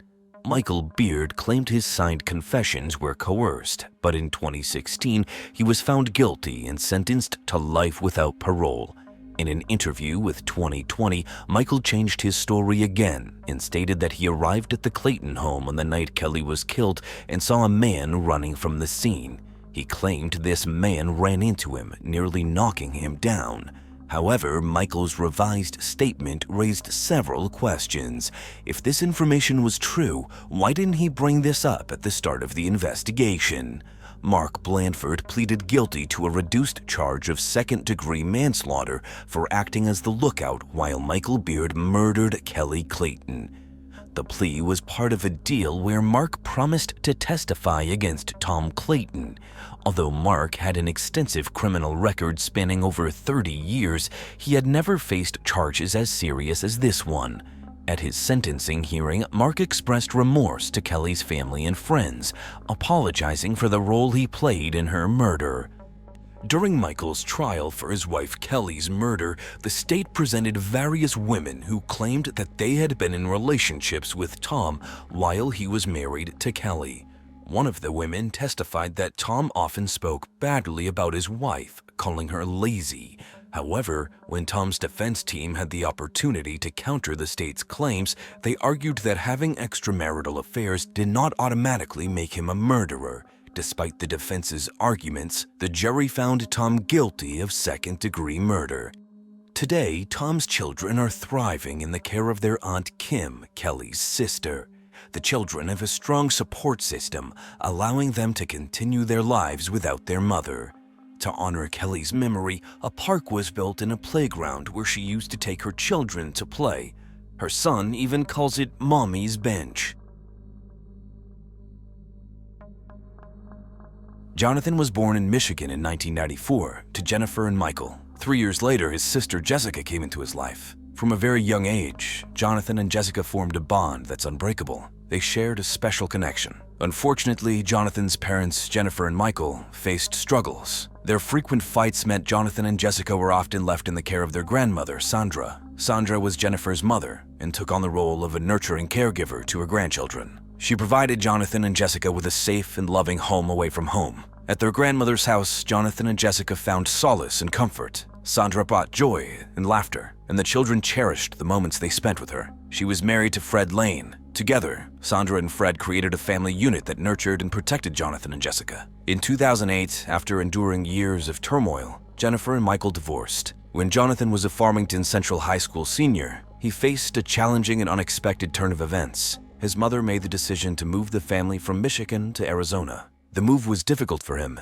as he was leaving behind the only life he had ever known. The situation only worsened for Jonathan and his family when they arrived in Arizona. Shortly after their relocation, his young sister Jessica became gravely ill. After undergoing extensive tests and examinations, doctors discovered a tumor on Jessica's brain. Jessica's diagnosis was devastating for the entire family. Jessica underwent surgery the very next day to remove the tumor. The operation was successful, but it came at a cost. She endured a lengthy recovery, requiring her to stay in the hospital for a whole month. During this time, Jennifer devoted all her time and attention to her daughter's well-being, sacrificing her own needs, which left Jonathan feeling isolated and alone. He had to cope with the pressure of being a teenager in a new state while facing the absence of his mother and sister. Recognizing the strain that Jonathan was going through, Sandra, his grandmother, reached out to Jennifer. Deeply concerned about her grandson's well-being, Sandra suggested sending him north to Michigan to live with her and her husband, Fred. She believed that being around familiar surroundings and old friends would provide Jonathan with some solace during this difficult time. Jonathan was a good kid, but he still possessed the youthful energy and unpredictability that comes with being a teenaged boy.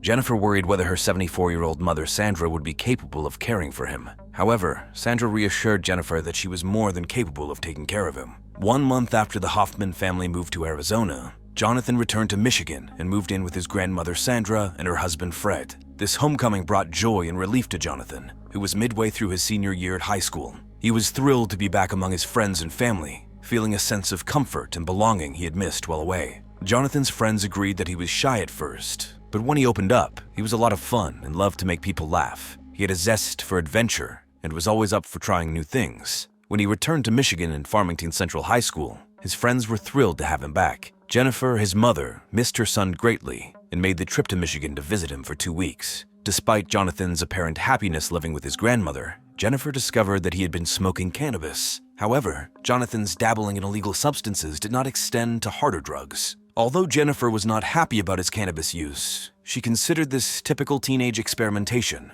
It was difficult for Jennifer to return home after her trip with her son. With a heavy heart, Jennifer bid farewell to Jonathan, feeling confident that he would be in good hands. As Jennifer made her way back to Arizona, her mind filled with thoughts of her son's well-being. She reassured herself that her mother would never allow any harm to Jonathan, her grandchild. However, Jennifer could not have been more wrong. Little did Jennifer know that Jonathan was in grave danger, and it was at the hands of his grandmother Sandra. In a matter of weeks, Jonathan would be dead. On May 19, 2017, at 5:27 p.m., Jonathan Hoffman made the panicked call to 911, his voice trembling as he relayed to the dispatcher that his grandmother had shot him and he was dying. The dispatcher quickly sprang into action, dispatching police and paramedics to Jonathan's residence. As she spoke to him, she tried to reassure him that help was on the way, her voice steady amongst the chaos and fear in his voice. There was an ominous silence on the line, and for a moment, the dispatcher feared that the connection had been dropped or that Jonathan had passed away. But then, just as her heart sank, she heard a barrage of gunfire erupt from the phone, followed by a pained cry. Jonathan shouted, "Ow," as his voice cracked with terror as he told the operator that his grandmother had shot him again. The West Bloomfield Township Police Department officers were swiftly dispatched to the scene, arriving at Sandra Lane's house at 5:33 p.m. As they approached, they could hear gunfire coming from within the residence. The officers, trained to handle such situations, didn't hesitate to take the necessary precautions. They positioned themselves behind their patrol vehicles, providing cover for themselves. From their position, the officers observed a woman walking inside the house. They issued clear commands ordering the person inside to place their weapon on the ground. Time seemed to stand still, their hearts pounding with anticipation. Finally, after a tense moment, the officers heard the sound of a gun being secured. With the assurance that the person inside had secured the firearm, they decided to enter the residence. When the police made it inside the home, they found 74-year-old Sandra Lane standing in front of them, a Glock 17 40 caliber handgun at her feet. Staring at the police, Sandra said, "I murdered my grandson," several times. Sandra was not crying. She was calm and stated the disturbing sentiment as a matter of fact. One of the police officers asked Sandra why she killed her grandson, but Sandra remained silent. 2 minutes after the police arrived at her home, Sandra was handcuffed and placed in the back of a patrol vehicle. Officers entered her home to find the victim, who Sandra said was her grandson, 17-year-old Jonathan Hoffman. Inside Sandra Lynn's home, the air was heavy with smoke, making it difficult to see through the haze. As they climbed the staircase, they reached the landing where Jonathan lay motionless, face down on the hardwood floor. Dressed in gym shorts and socks, the young man's body was riddled with gunshot wounds to his upper torso. Despite the severity of his condition, the medics managed to detect a faint pulse. With urgency, Jonathan was rushed to Botsford Hospital, where a team of medical professionals worked tirelessly to stabilize his condition. However, their efforts proved futile, and after 30 minutes of intense medical intervention, he was pronounced dead. After the ambulance rushed Jonathan Hoffman to the hospital, Sandra Lane's home was secured as a crime scene. The residence spanned 3 levels, and nearly every room was filled with signs of violence and blood. Crime scene investigators arrived and carefully examined the area, searching for clues that could shed light on the shocking events. As investigators descended the basement staircase, they were immediately struck by the presence of footprints and the bloodstains on the ground. The investigators carefully preserved this evidence. Moving further into the house, the team came across 10 bullet casings scattered in various areas. Each casing was collected. One of the investigators noticed a bullet hole in the drywall. In the search for more evidence, the investigators made their way to the second floor. There, they discovered a gun case filled with ammunition. While the investigators were busy collecting evidence, they took special care to photograph Sandra, her face, arms, and hands. While sitting in the back of the patrol car, Sandra became very upset and started to cry. In the middle of the chaos, Fred Lane, Sandra's husband, showed up outside of the house with their dog. According to Fred, he had been gone for an hour, having taken the dog for a walk after Sandra asked him to. Fred was stunned to learn that his wife had admitted to shooting and killing their grandson Jonathan. Once Jonathan was pronounced dead at the hospital, the police faced the challenging task of informing his family that their beloved son was murdered by his grandmother, Sandra Lane. As detectives delved deeper into the case, they learned that Jonathan had been living in Michigan while his parents and sister were residing in Arizona. When the detectives broke the devastating news to Jennifer, informing her that her mother had shot and killed her beloved son, she was left in a state of stunned disbelief. It seemed inconceivable that someone who was supposed to love and cherish their grandchildren could commit such a heinous crime. Everyone knew that Jonathan was his grandmother's favorite, which made it even more unfathomable how he ended up dead at Sandra's hands. As the day wore on, around 7:30 p.m., the police decided to take Sandra Lane to the hospital for a health evaluation, given her advanced age. As they waited in the emergency room, Sandra insisted that Jonathan had never hurt her. She described him as a good boy who never harmed anyone. After a medical assessment, the doctors cleared Sandra of any suspicious injuries. With this, the police decided to place her back into the patrol car and take her to the police department for questioning. On May 20th after midnight, Sandra's attorney met her at the police station. Before she provided her official statement to the police, Sandra sought legal advice from her attorney. When the detectives eventually met with Sandra and her attorney, Sandra's story dramatically changed. At the hospital, she had initially told police that her grandson was not involved in the incident. However, during their meeting at the police station, she claimed that Jonathan and she were engaged in an altercation which involved yelling and screaming. During this altercation, Jonathan kicked her in the stomach, causing her to fear for her life. According to Sandra, Jonathan had been exhibiting strange behavior and signs of anger lately. Jonathan had been coming and going from her house at all hours of the night, and he often brought people over whom she did not particularly care for. Furthermore, Sandra had noticed valuables missing from her home, leading her to suspect that Jonathan or his friends may have been involved in theft. Sandra also mentioned that her grandson has a history of getting into trouble with the law. Sandra claimed while Jonathan was driving, an officer pulled him over and it was discovered that there was cannabis in his car. However, that did not deter him from engaging in similar behavior. Just a short time later, Jonathan was again stopped by an officer, and this time, it was discovered that he was in possession of Adderall. In addition to the aforementioned incidents, Sandra also recounted a time when she had to call 911 due to Jonathan's aggressive behavior. During that particular incident, Jonathan was yelling obscene things at her. However, when the police arrived, Sandra implored them not to arrest Jonathan. According to Sandra, she only purchased a gun because of Jonathan's behavior. Sandra claimed that everything came to head on May 18th, after she took Jonathan to the probation department because he had not been in compliance with his probation. When they returned home, Sandra said Jonathan threatened to take her car, and that is when he attacked her. Since there were no witnesses to Jonathan's shooting other than Sandra, the detectives faced a challenge at confirming her story. Sandra claimed self-defense, making the detectives conduct an investigation into what happened. They needed to ensure they were not sending a 74-year-old frail grandma to prison for defending herself against a violent teenaged boy. The detectives reviewed the picture taken by the crime scene investigators immediately after Sandra admitted to shooting Jonathan. However, the detectives did not find any signs of violence on Sandra. Not a single scratch was present, which would be expected if she had been in a struggle.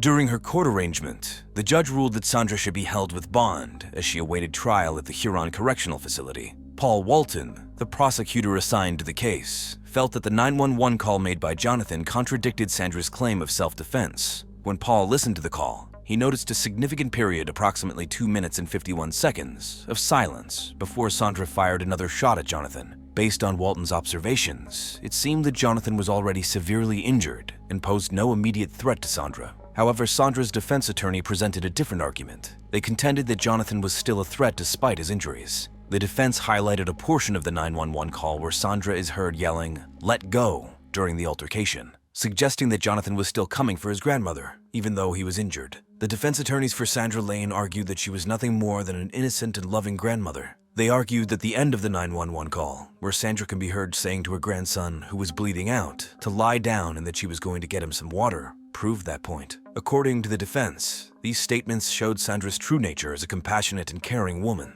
Prosecutor Walton was confused by Sandra Lane. Was she a loving grandmother who had no alternative but to take the life of her grandson in a tragic circumstance? Or was she a cold-blooded murderer who pursued her grandson, ultimately shooting him like an animal in the woods? To gain a deeper understanding of Sandra Lane, Prosecutor Walton initiated a series of interviews around town. These testimonies, all of who were interviewed, painted a consistent picture of Sandra as an ordinary grandmother. Sandra frequented the local salon weekly, actively participated in her synagogue, taught Sunday school, and volunteered her time. She was also known for her generosity and affluence. What struck the detectives most was the overwhelmingly positive feedback from those who knew Sandra. They described her as deeply bonded to her grandchildren, especially Jonathan. The testimonies seemed to contradict the horrific act she'd admitted to committing. However, a different story emerged when the detectives interviewed Jennifer, Sandra's daughter, and Jonathan's mother. Jennifer provided a different take on her mother's character, contradicting the image presented by the community. Jennifer claimed that her mother was not the warm and compassionate person portrayed by others. Instead, she painted a different picture, describing her mother as a controlling and abusive person. According to Jennifer, when she grew up, her parents constantly fought, and there were times when Sandra physically assaulted her. Jennifer stated that her father was often absent, leaving her mother complete control over the household. As a result, Sandra acted like a tyrant going on tirades. Eventually, Sandra said her father went on one trip and never returned. Several years after her father's disappearance, Sandra remarried a man named Fred Lane. Jennifer noticed a significant change in her mother's behavior. Sandra expressed a deep love for Fred and believed that he was a good man who brought stability to their home. Initially, Sandra's arguing and controlling behavior seemed to subside. However, Jennifer claimed that after she gave birth to her first child, Jonathan, Sandra once again tried to impose her control. According to Jennifer, her mother, Sandra, became obsessed with her baby to such an extent that Jennifer often joked that she thought Sandra wanted to kidnap the baby and take him away from her. Jennifer believed that Sandra's obsession bordered on an unhealthy level. After Sandra was charged with murdering her grandson Jonathan, the community of West Bloomfield rallied around her. There were a significant number of residents who believed that Jonathan was a drug user who deserved to be killed. In response to this sentiment, members of the community began posting supportive messages on social media, expressing their encouragement for Sandra, referring to her as Granny and using the hashtag #GoGrannyGo. To the public, Jonathan was portrayed as a monster, while Sandra was depicted as an innocent and frail older woman. Jennifer shared that most of her family had accepted Sandra's self-defense narrative and had turned their backs on the memory of both Jonathan and herself. Sandra's husband, Fred, stood by his wife's side throughout the ordeal, offering unwavering support. The medical examiner determined Jonathan Hoffman's manner of death to be homicide. Jonathan's cause of death was the multiple gunshot wounds he sustained. Examination of the wounds revealed the presence of stippling, which indicated that the gun was fired at Jonathan from varying distances. In addition to the gunshot wounds, a toxicology report was conducted on Jonathan's body. The report revealed the presence of synthetic marijuana, also known as spice. At the time, spice, specifically K2, was prevalent among teens and young adults in West Bloomfield. This substance could be purchased at gas stations without identification, and there were several reports of individuals taking it and experiencing adverse reactions, such as violent behavior. Interestingly, 1 month before Jonathan's death, there was a murder involving another student from the same high school. Michael Cipriano, a student like Jonathan, murdered his father Robert following a verbal confrontation. It was reported that Michael was under the influence of spice at the time of the attack. Jessica, Jonathan's sister, had a deep love for her brother, but she was aware of his emotional and sometimes violent tendencies. Despite not wanting to think about it, she began to wonder if her brother had hurt their grandmother, which is why she shot and killed him. 2 months after Sandra was arrested at a circuit court arraignment, she was indicted on 2 more charges: possession of a firearm and the commission of a felony, and a unique indictment called open murder. Open murder is only in effect in select states, including Nevada and Michigan. It encompasses both first and second-degree murder charges. Prosecutor Paul Walton was concerned about the jury's potential reluctance to convict a grandmother of premeditated murder.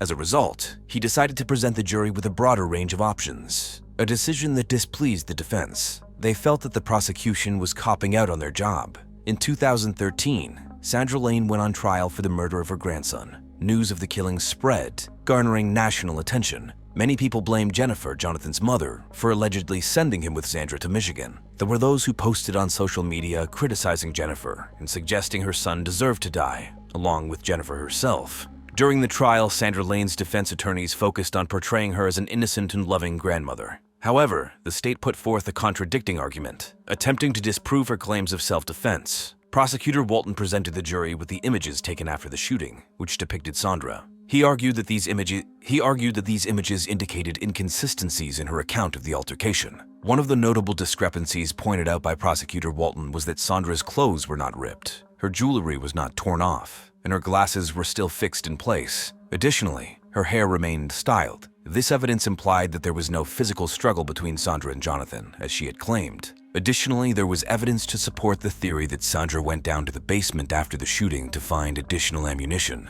This evidence was shown in the bloody footprints the investigators found on the basement stairs. The crime lab determined the footprints belonged to Sandra, and the blood they were made in was Jonathan. After the prosecution rested their case, Sandra's defense had the opportunity to present their case. In order to strengthen their case, Sandra's attorney decided to allow her to testify on her behalf. Despite the risk involved, the attorney believed that it was important for the jury to hear directly from Sandra herself about the experiences she faced while living with her grandson Jonathan in the months before he was killed. According to Sandra, Jonathan was violent and had a habit of kicking in doors and breaking objects. One time, he even shattered a computer monitor. On the day of the incident that led to Jonathan's death, Sandra claimed that he hit her in the head, which left her feeling threatened and afraid. As a result, she decided to retrieve her gun, hoping it would serve as a means to protect herself. Her intention, according to her testimony, was not to kill her grandson, but rather to stop him from getting back up and attacking her again. However, during cross-examination by prosecutor Paul Walton, Sandra's defense began to crumble. When pressed by Walton, Sandra admitted that her motive for obtaining the gun was not fear for her safety, but rather wanting Jonathan to listen to her. This admission weakened her credibility as a witness and made it more difficult to argue self-defense. Experts testified that the K2 spice detected in Jonathan's urine at the time of his death indicated he was not actively under the influence of the drug during the time of his death. The location in the urine suggested that the drug had gone through his system, dismissing Sandra's claim that Jonathan was high on the drug and violent. Following the presentation of the evidence presented at the trial, the jury deliberated for 2 days before returning with a guilty verdict for second-degree murder and use of a firearm during the commission of a felony. Sandra was sentenced to 20 years of imprisonment. Kill or be killed, Grandma's gun.